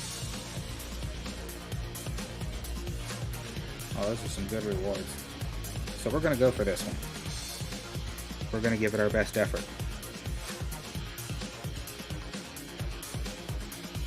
It's on the back tee, mixed course. There are replays. There are 25.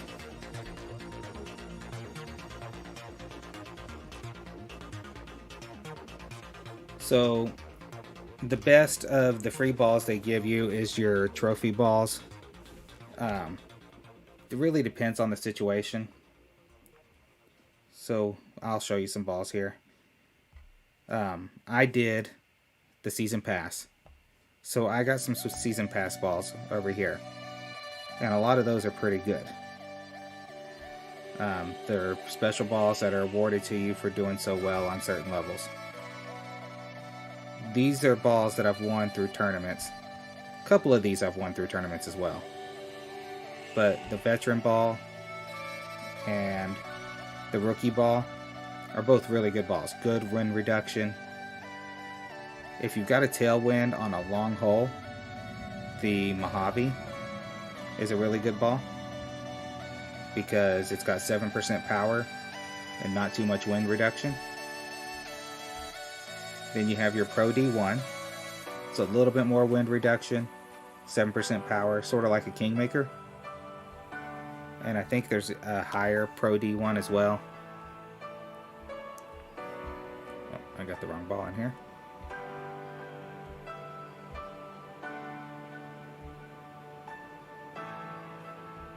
Let's start off the first hole.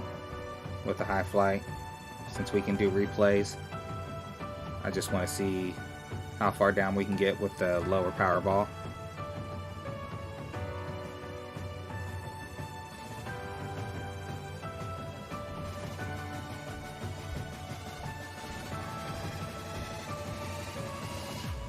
But yeah, you definitely want to save your wind reduction balls for the tournaments, because you're going to get less adjustments for your chips, which is going to make them easier to get close. You know, because tiebreakers are important. And rookie, if you just don't make a mistake, you don't really have to get any extra jobs. Just stay close.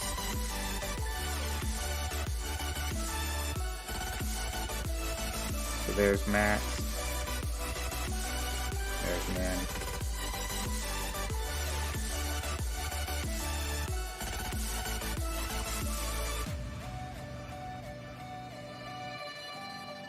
So I'm going to set up a little over 50%. We'll say 60.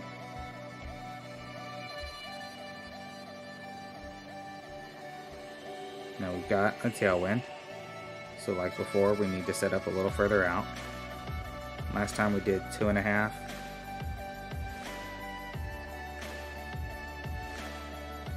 It wasn't enough.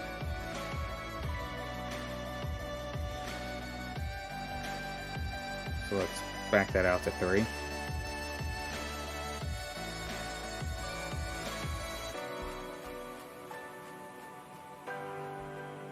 And let's do 5.8 rings.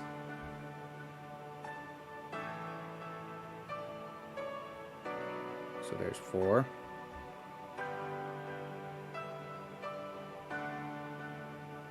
5.8.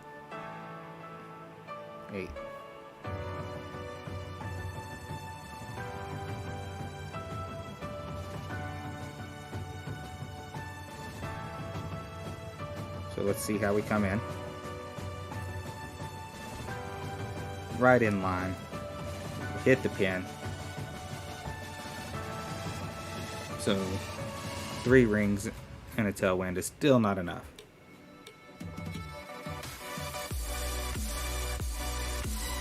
Almost bounced.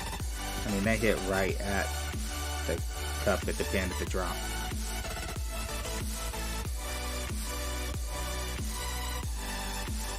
So let's see what's leading this right now.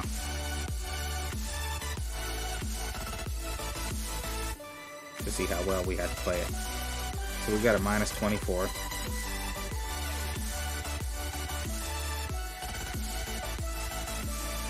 So 2 extra drops.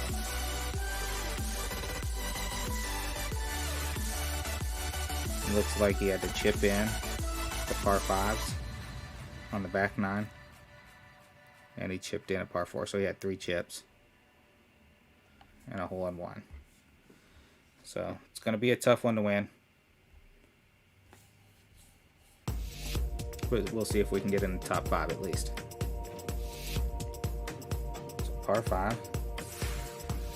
Use the Mojave. It's a long hole, but we got a nice tailwind. So we don't want to lose that by switching to a special.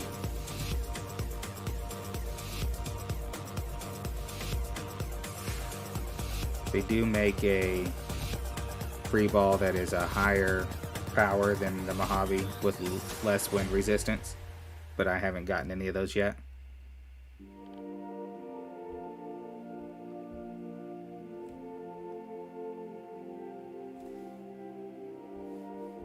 So we got a mostly cross. We will get on the green.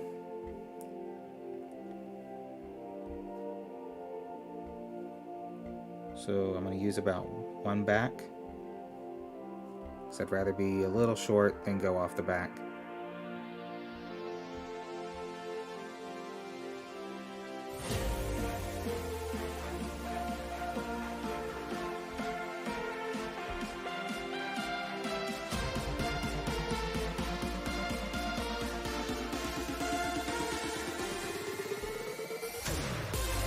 So 7.9. It's going to be 4 rings. 2-1. Actually, I'll do 3.9.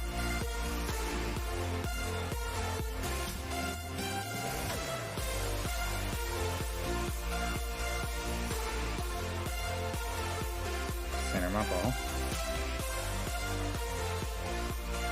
We hit ultimate.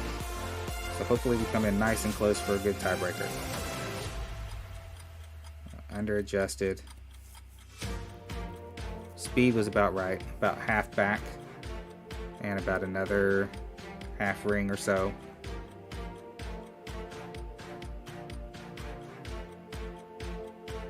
So I need a little bit more than 2-1.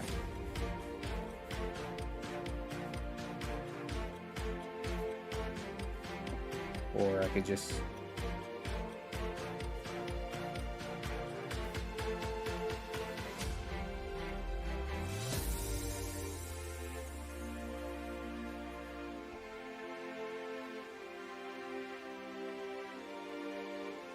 but halfway decent tiebreakers. Now the guy in first place dropped this. So let's see where we're at in club. We got Bigfoot. There's Max. There's Min. So we're pretty much Max. And it's pretty close to cross. So we were using 1.8, 1.9. And coming in about pin high with this with Max back. So that's what we're going to use.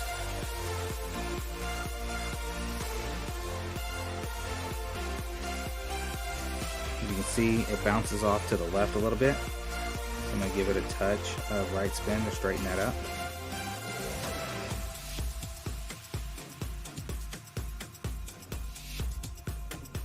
I will be streaming Golf Clash next week, Quad, for the tournament.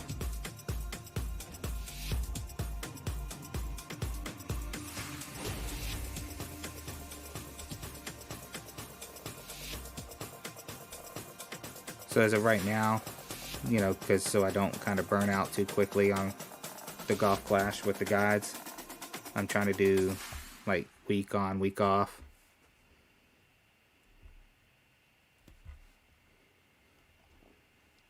No problem, Quad.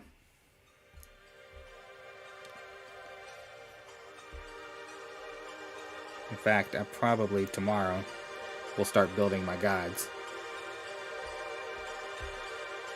You know, because I like to have them all laid out, my basic elevations down, and everything before I play it.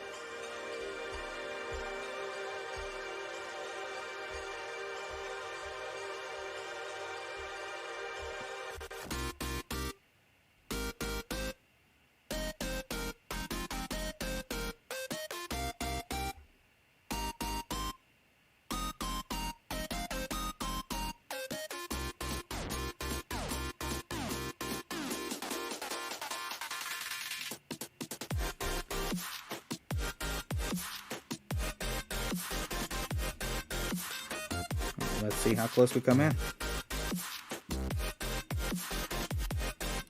Ooh, just barely over adjusted. 888. So on the Bigfoot, near max with a crosswind, that 1.8, 1.9 mark is pretty money for distance.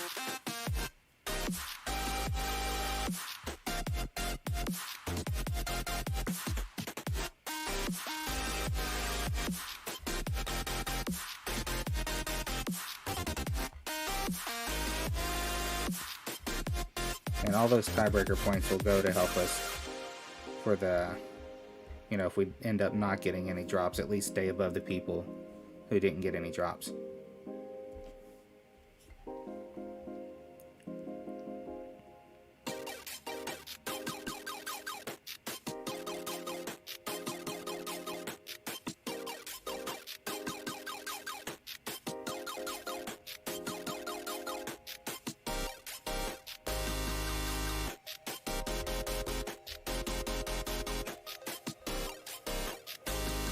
Alright, so we're at max. Let's lower it a little bit from max. Let's say 85%. 3.2. So we're going to do 5.4. It's mostly cross. And up sloping. And to the left. I'm going to set up right there.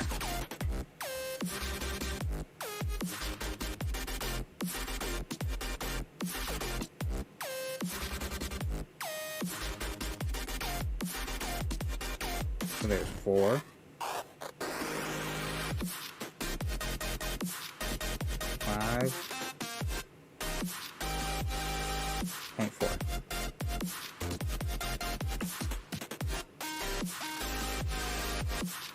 We hit a great shot. I mean, the club's pretty accurate, but as you can see, each come in just to the same side that we hit great on.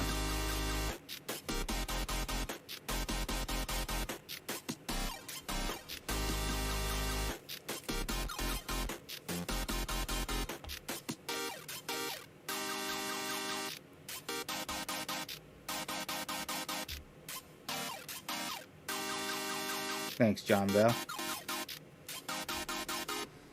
We keep getting close. Hopefully I'll get one of them.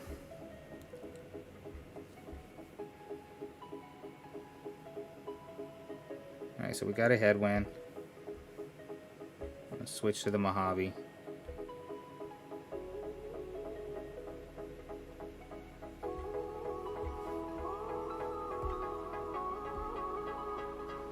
What we got? So 6.7 rings. I'm gonna go ahead and play this as max. Let's see if I have 6.7 rings.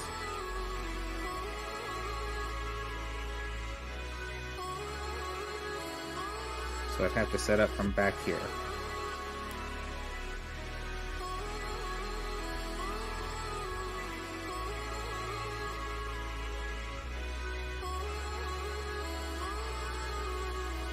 Alright, so we're gonna play it this way.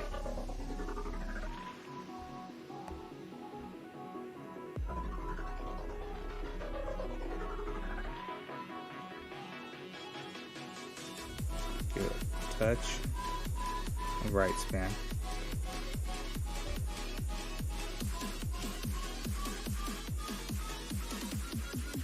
Let's put that back.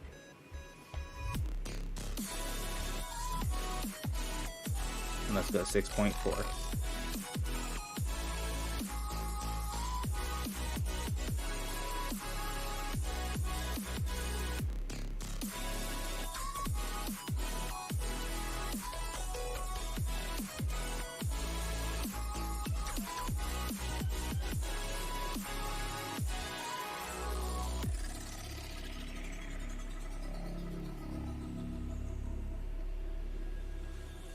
Needed just a little more backspin taken off of it. That uphill slope really eats it. We could have, I guess, maybe set up with the ball guide in the hole with that upslope.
Max club. I'm gonna say that's about.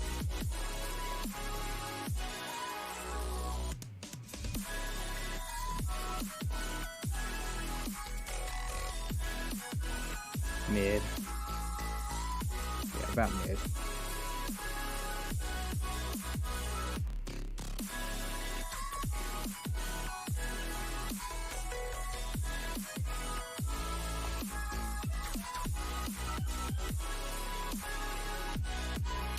We got a crosswind.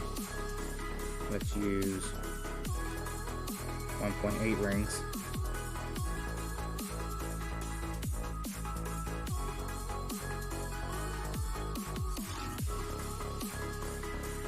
Looks like everything's lined up pretty straight there. So 3.7, we're going to do 2.6.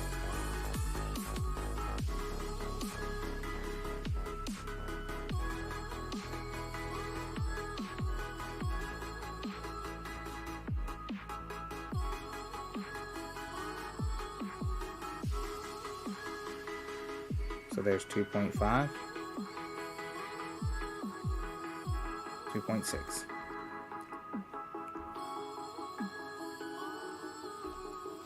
We do get an ultimate shot.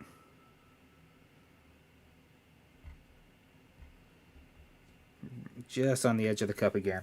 So the 1.9 doesn't work as well for the Spectre. It needs to be about 2.4, 2.3. But we were still slightly over adjusted because it hit on the right side of the cup.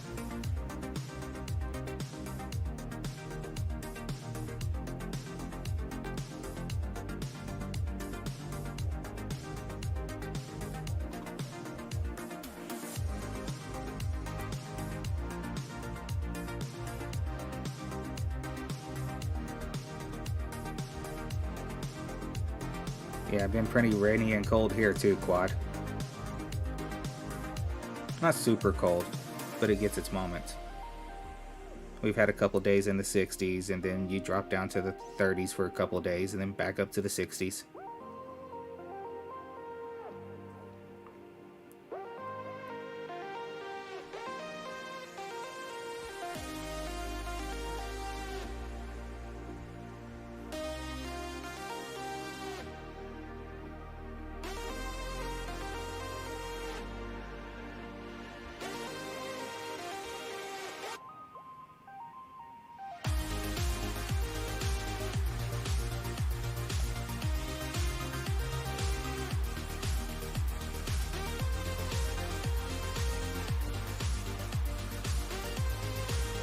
But again, we're at about 50% club. But this time we have Tailwind. So we want to give room for that to run. We'll do 2.5 rings.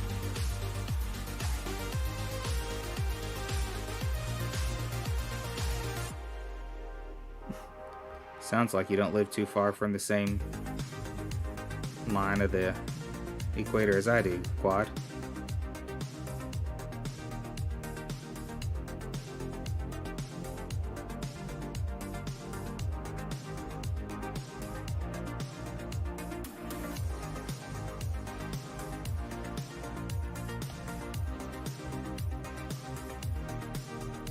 Definitely where I live, it can never really decide what it wants to do.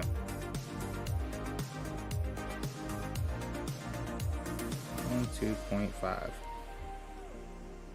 Tennessee? Yeah, so you're just a little south of me. Thus the 70s instead of the 60s. Just a little left and a little long.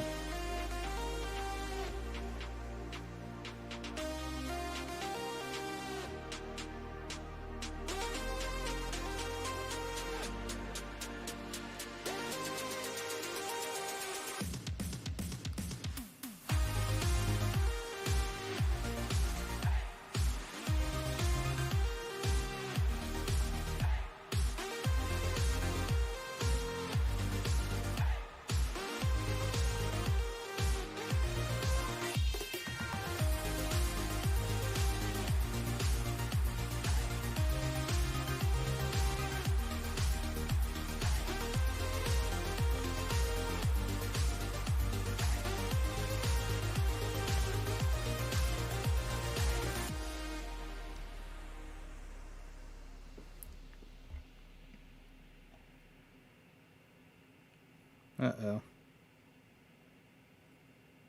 Bad hit.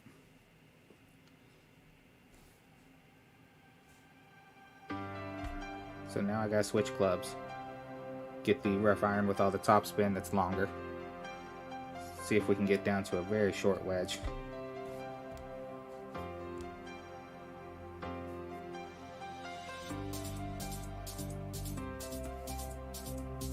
Well, it looks like we got a new tournament. Oh, must be tomorrow.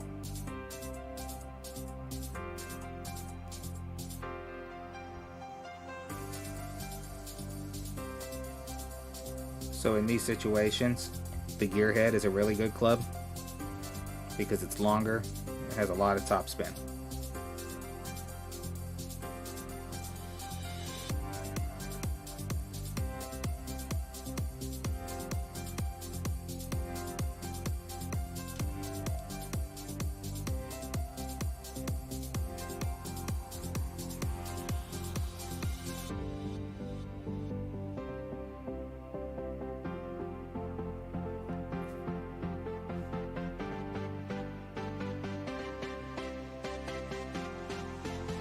You can see how much further we can reach down with this club.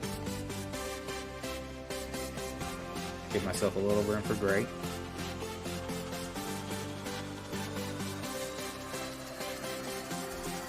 We do get our ultimate shot at least, so that'll help.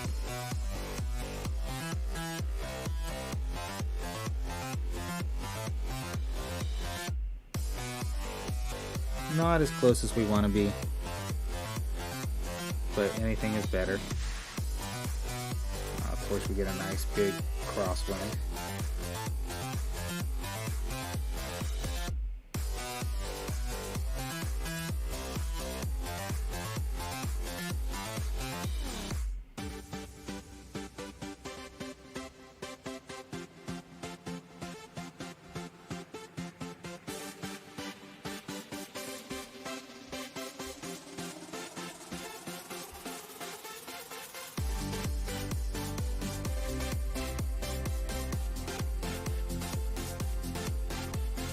So we're looking at about 45%.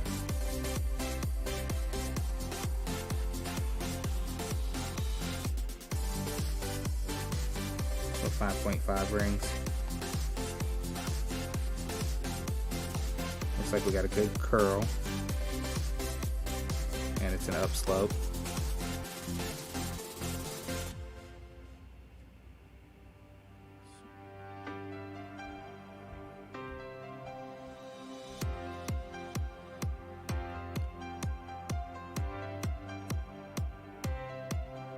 So there's 4.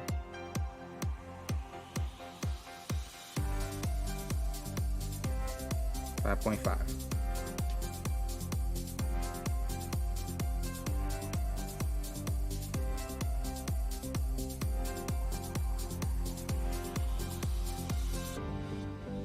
Just a little over adjusted. Tough break to lose a extra here.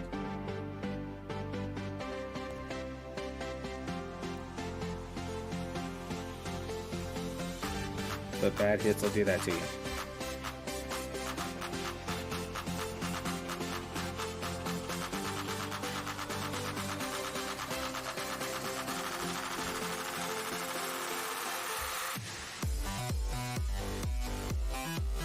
Interesting looking fairway. Kind of looks like it funnels into that sand trap. So I'm going to try to stay away from it.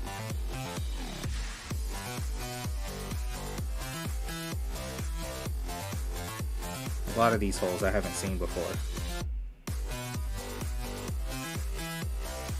That's a big kick left.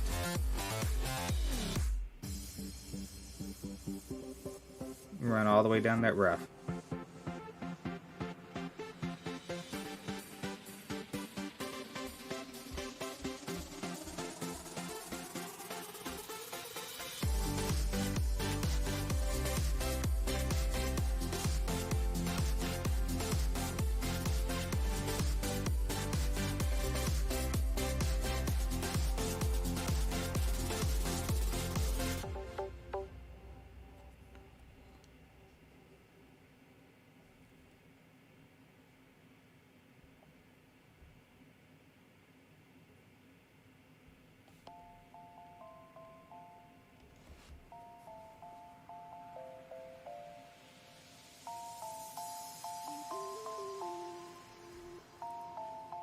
So not the best of rounds.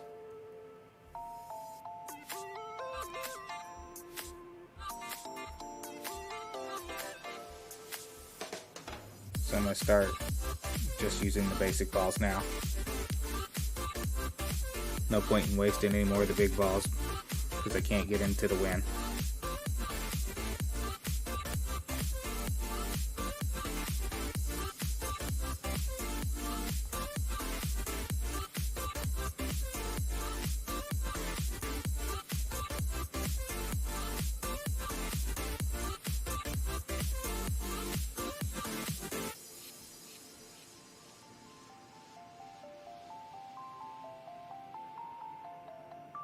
That's a nice drive. Might be able to pick up an extra here. We got a good wind. Let's see what percent of club we're at.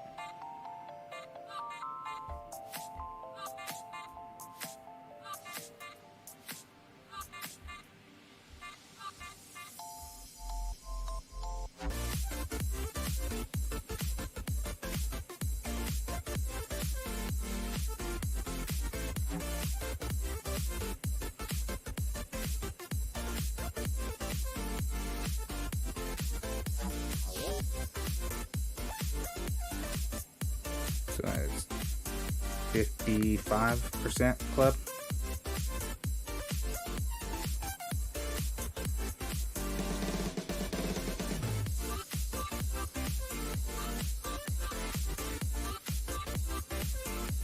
And let's move back to 50%. I was up a little high. This is a tailwind, so I don't want to be set up too close. There we go. Let's do 5.4. We're either going to drop or we're going to be really close if I hit it right and adjust right.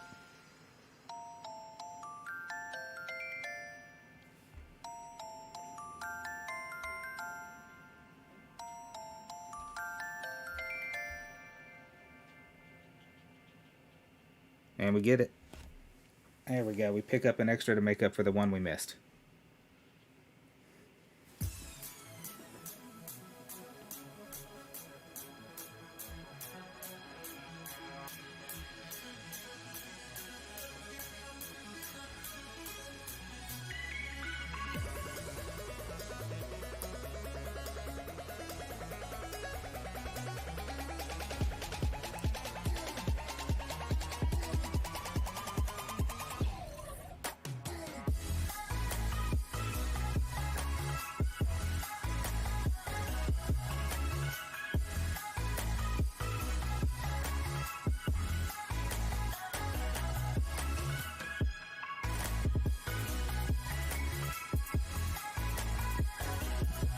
Big headwind.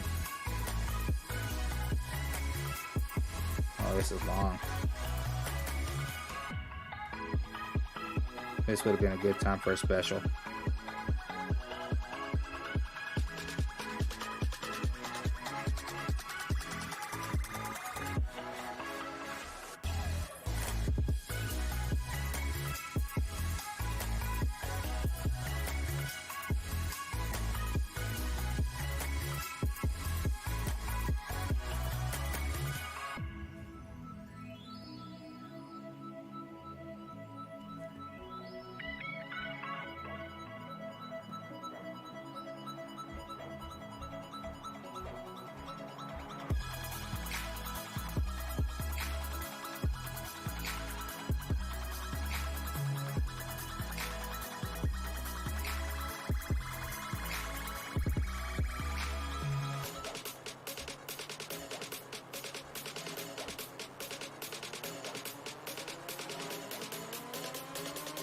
Four, 8,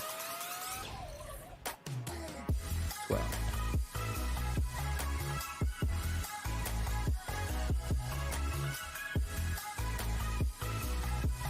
Looks like we're going to be under adjusted.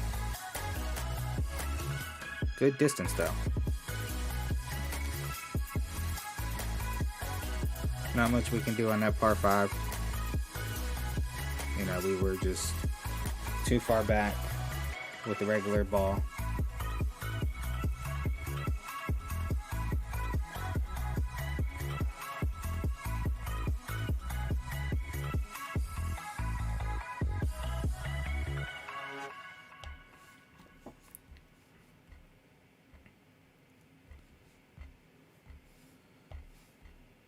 Another hole where a little bit of detrimental on the headwind.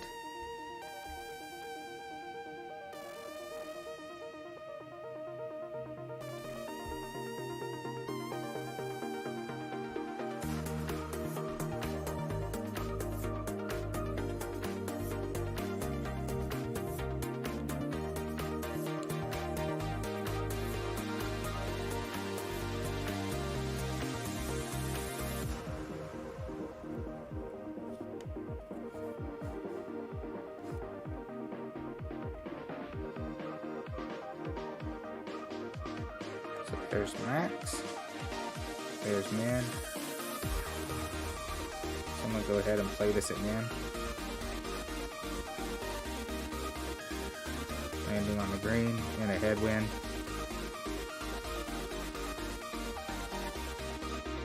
I'm going to use 1.5 rings. And see how well that does.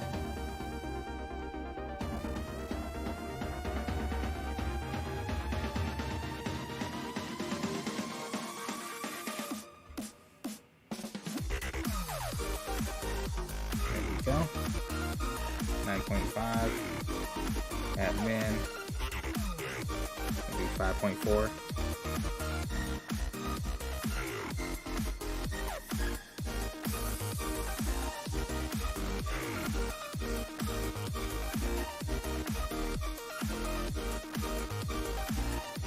From the side, you can see the second bounce is looking like it's just past the cup.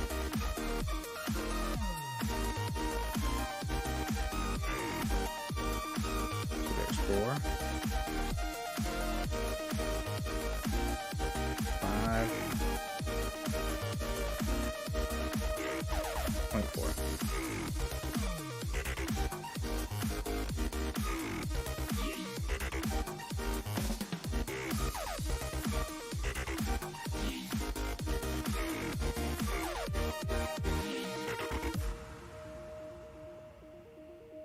Under adjusted.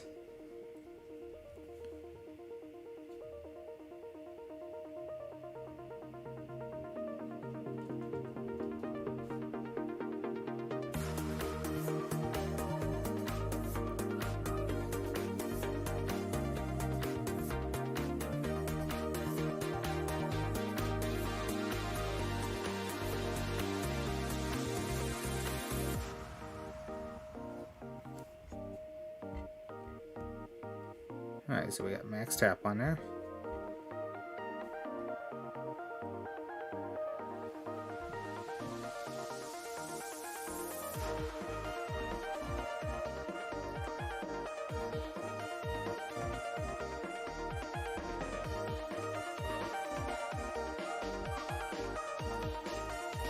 So for those of you that don't know, if you tap on the screen when your ball's in air, it'll change your shot view.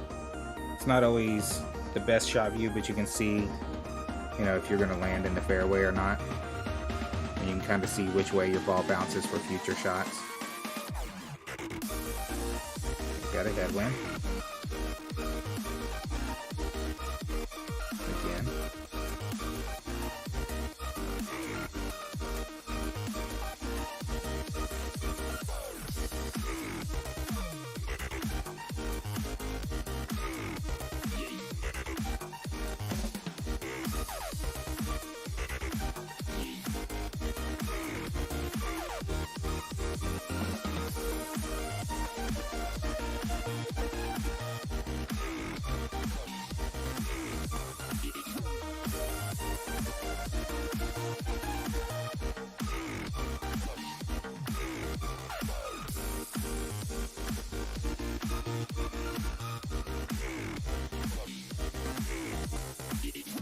Great shot's not going to help, plus I gave it a little extra on the adjustment. That was right over the cup. So clearly I under adjusted.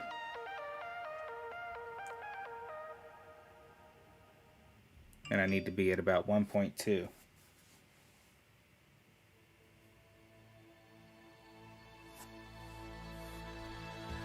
In headwind there.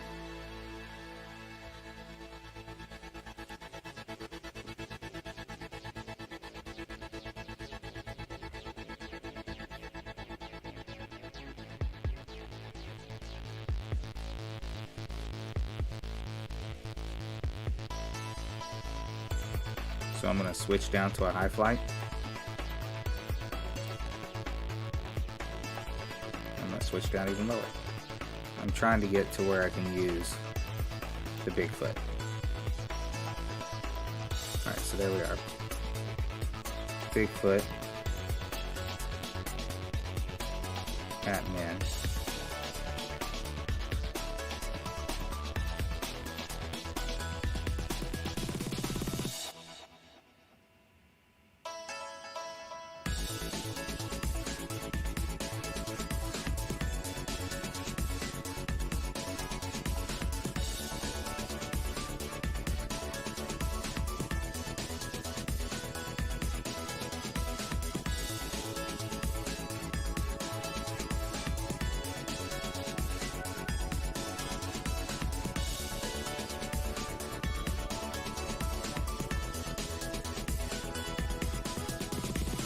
Five rings.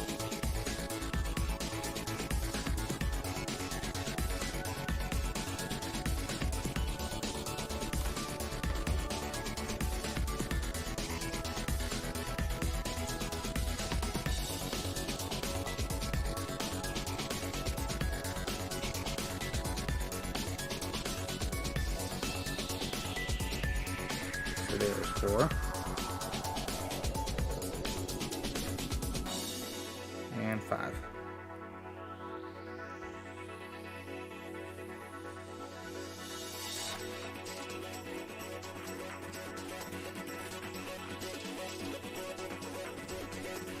And I did just a little underpower because we had to set up so close. And I knew it would be a little long. So I could have used a little bit more underpower.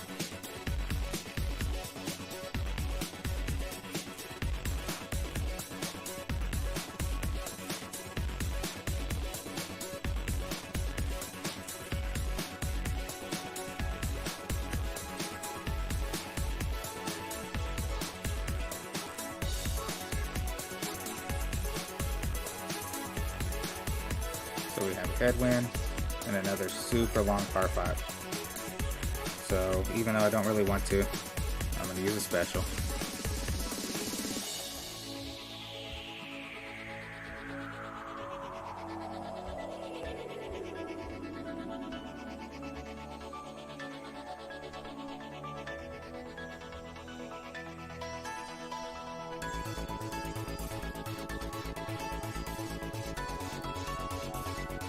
So as you see, I turned, I can see that I landed. You can see that it didn't bounce really hard left or right. And I don't really have to worry about it turning too hard left or right on this green, or fairway.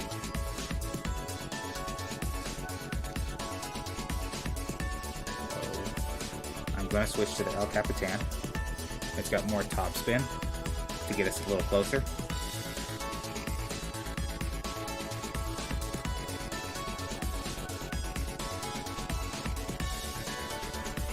Yes, you can do push-ups if it's straight adjustment and the wind is straight. So far what I've been doing, Ollie, is adjusting what I need and then pushing back straight, you know, because most of my winds haven't been full straight adjustments.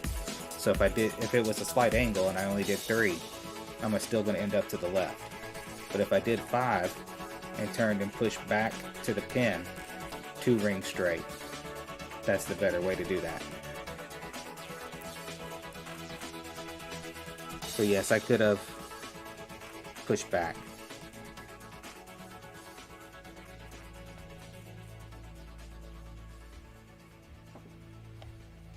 And they say the underpower can be a little inconsistent. So the pushback is the better play. Royale. Oh, and it's a bunker. I'm going to enter this real quick.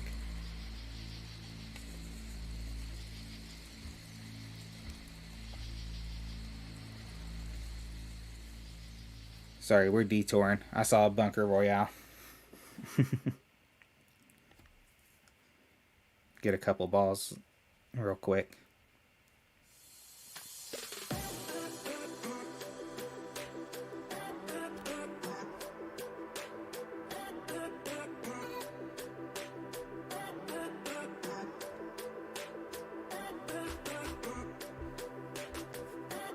So 3/4 power.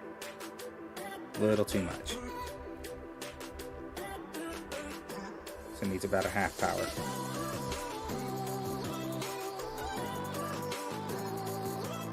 A little more than half power.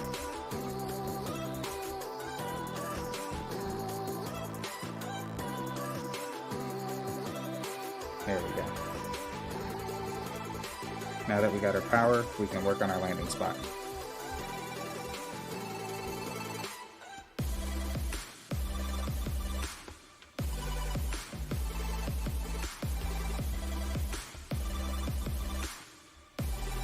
Too much power there.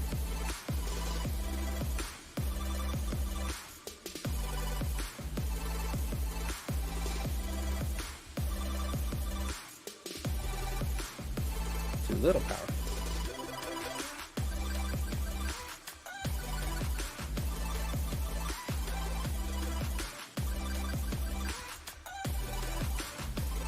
It's a good thing this is the first round.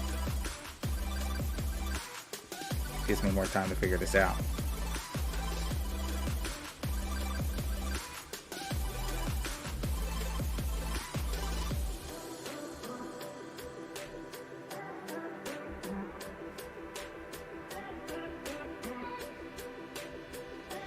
Looks like RJ just started streaming his round. If somebody can pop over there and tell him good luck for me.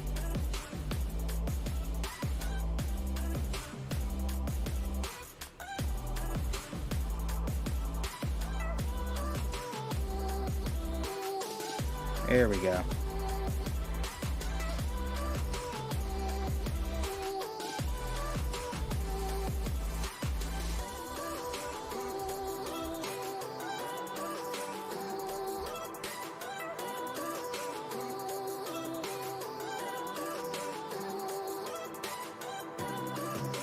So not too far behind considering the number of zeros we had.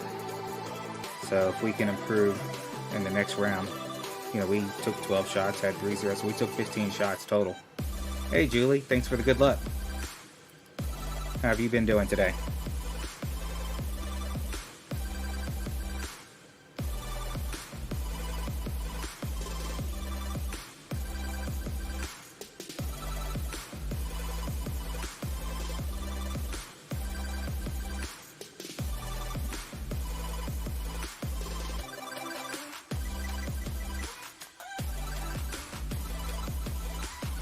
So 3/4 power. Pretty good. We need to land on the left side because it's going to turn to the right.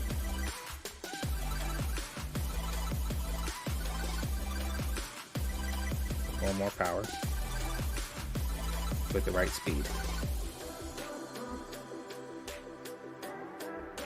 Too much power. That one was about 80%.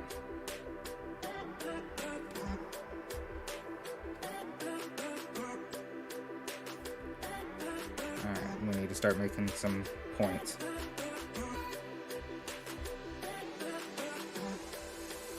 I'm just going to have to go for long from now on. This is a tough bunker battle.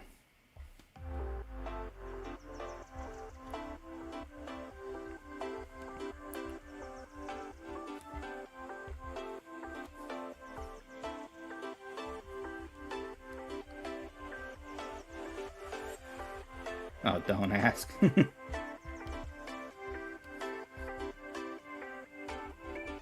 That's not generally a good sign when you have to say don't ask.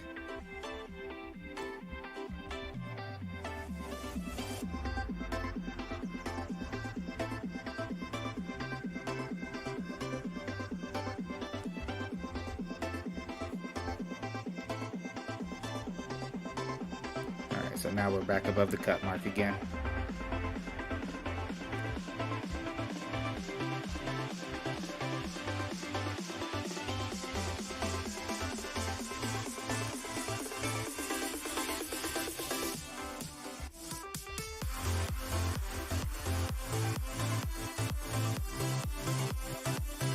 Nice drop to finish the round.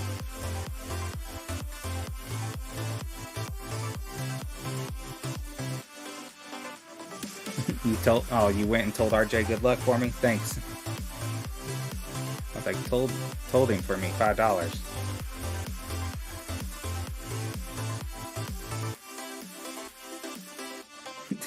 Some of the names sometimes you see.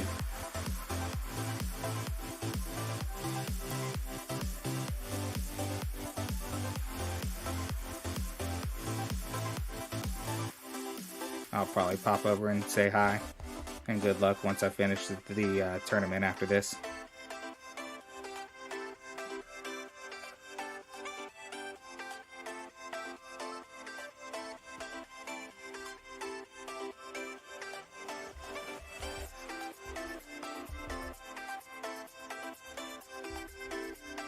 Alright, so it looks like the speed is good, so full power.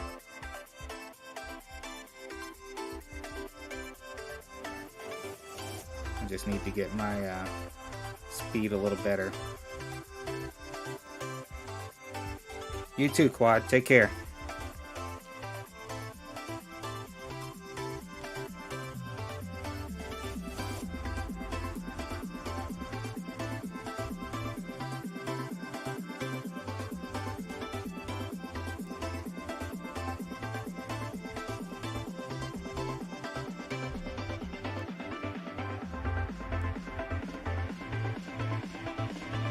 Get these a little more center.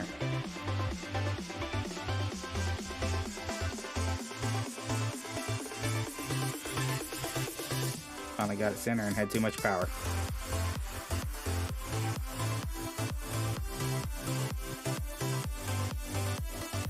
That was close.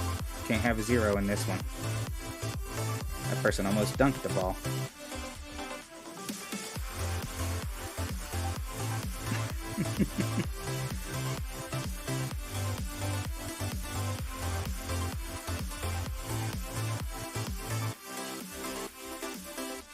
These are some tough bunkers on this course.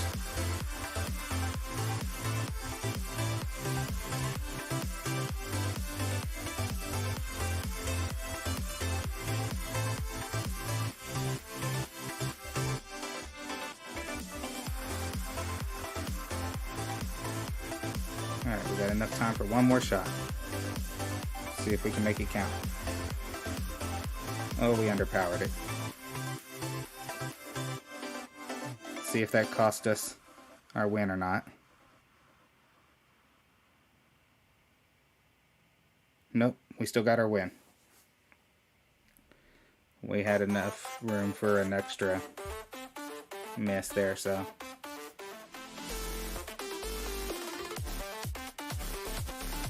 Some more clubs and more balls. And more points for our group. Back to finish this tournament.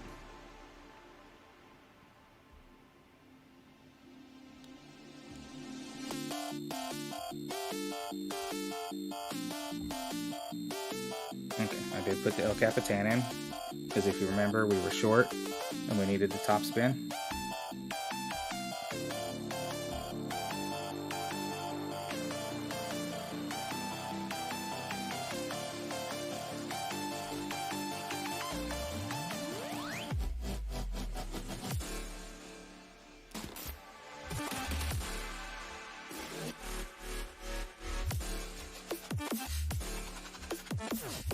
So we're going to try to get close, hopefully get a nice wedge.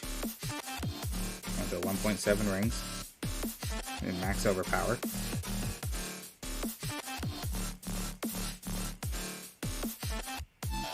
What is that? Hopefully we can get a nice short wedge.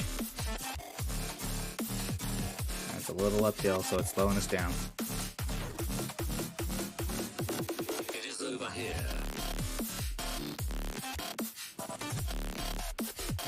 look at what kind of wedge percentage we have here.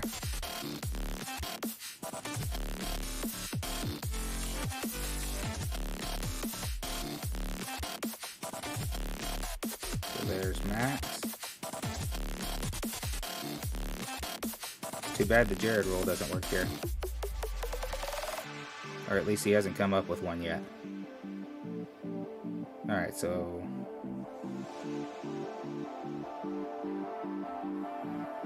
about 35% club. So not quite into the no adjustment range, but pretty close to it. Not even a whole ring. It looks like we got a bit of right turn, so we need to make sure we take that into account on this lineup. Slight headwind. I'm gonna go right there. And then I'm gonna adjust 0.8 rings. What is that?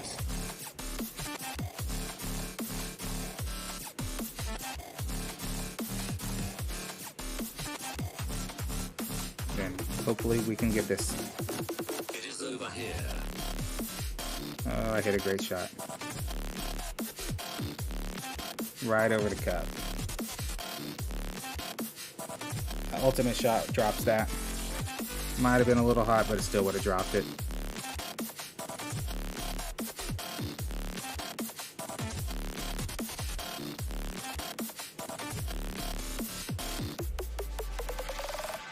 Was set up a little too close there, but the adjustment was right. That's probably going to cost us a top 5 finish.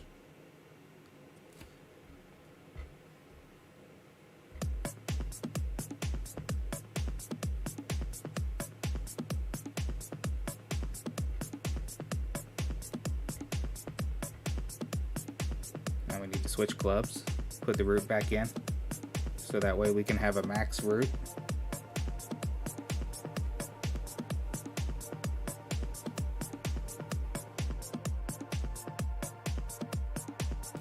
There we go.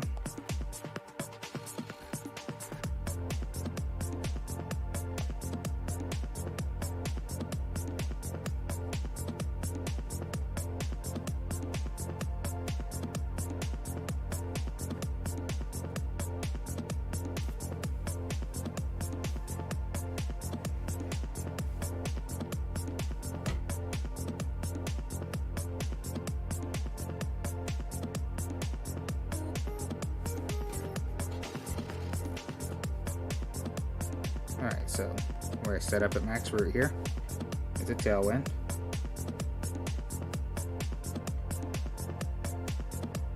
Looks like we're going to bounce off to the left.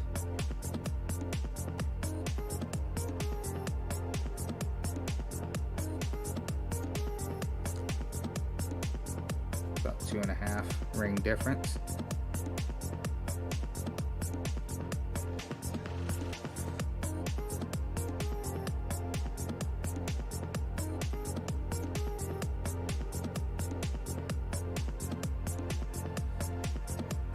And 9.2.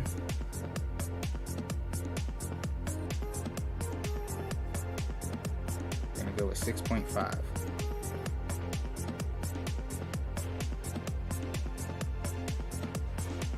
So there's 4, 5, 6, 0.5.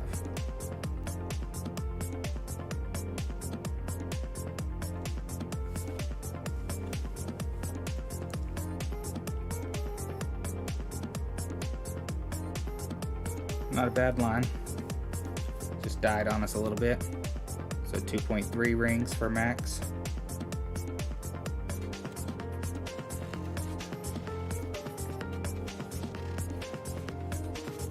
Almost messed that putt up.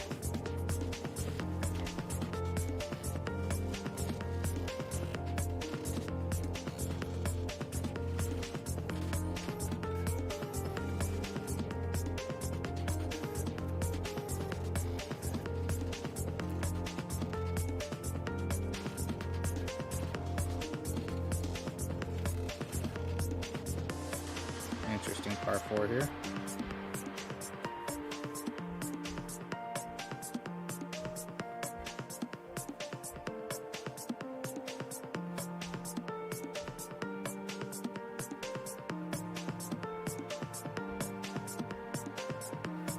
Let's see if we can gain an extra here.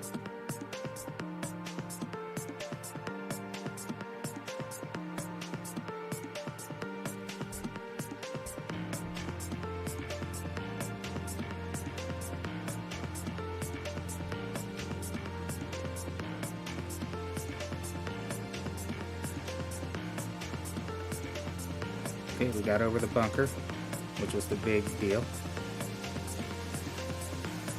We almost got to that green, so not too bad.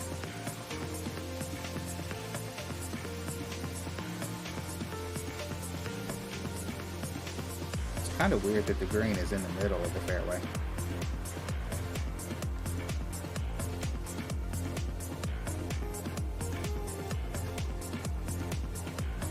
Alright, so there's full club.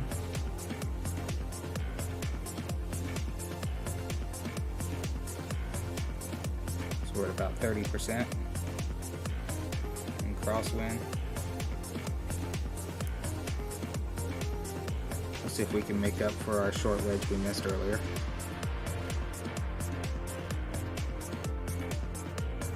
So it's uphill.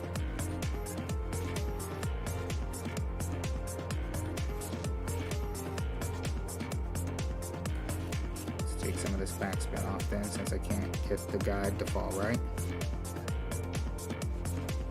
There we go.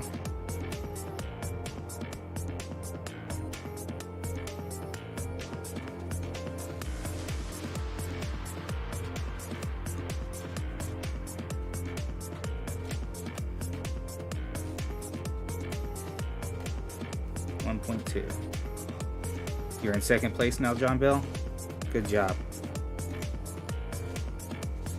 That'll get you through to the finals. Oh wow, that was way over adjusted. Blew another short wedge.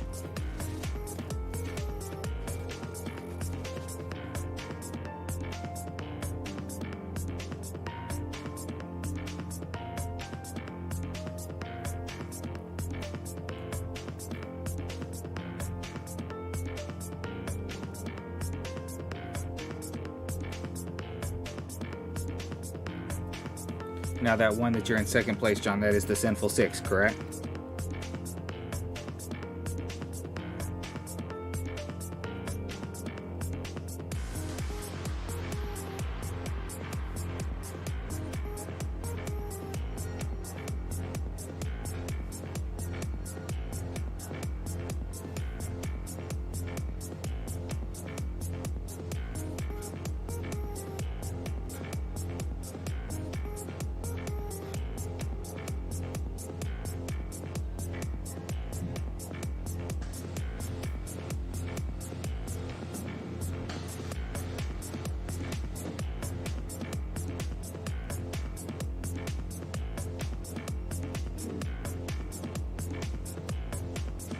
So min, Bigfoot, mostly cross, a little bit ahead. So instead of using the 1.9 that we used on our other crosses, we're going to use 1.5.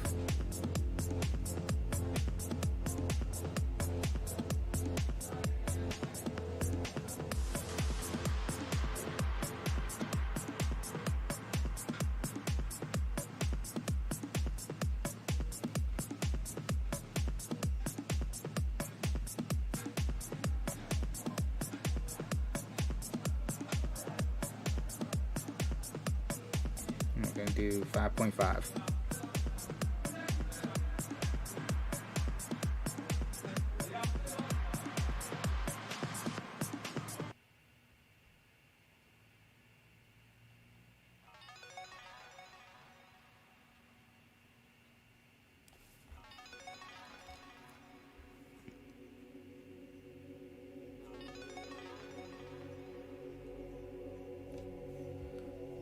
Great shot's not going to help. Good distance, good speed. Left, do the great left.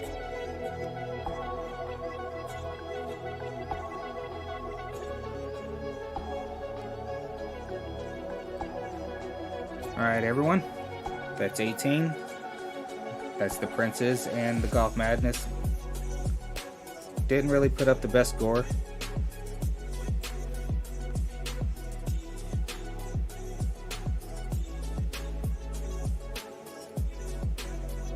But let's see what 7th gets. So I'll get a few.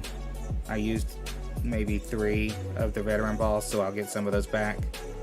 I won't get all of my high flights and Mojaves that I used back. But not too bad.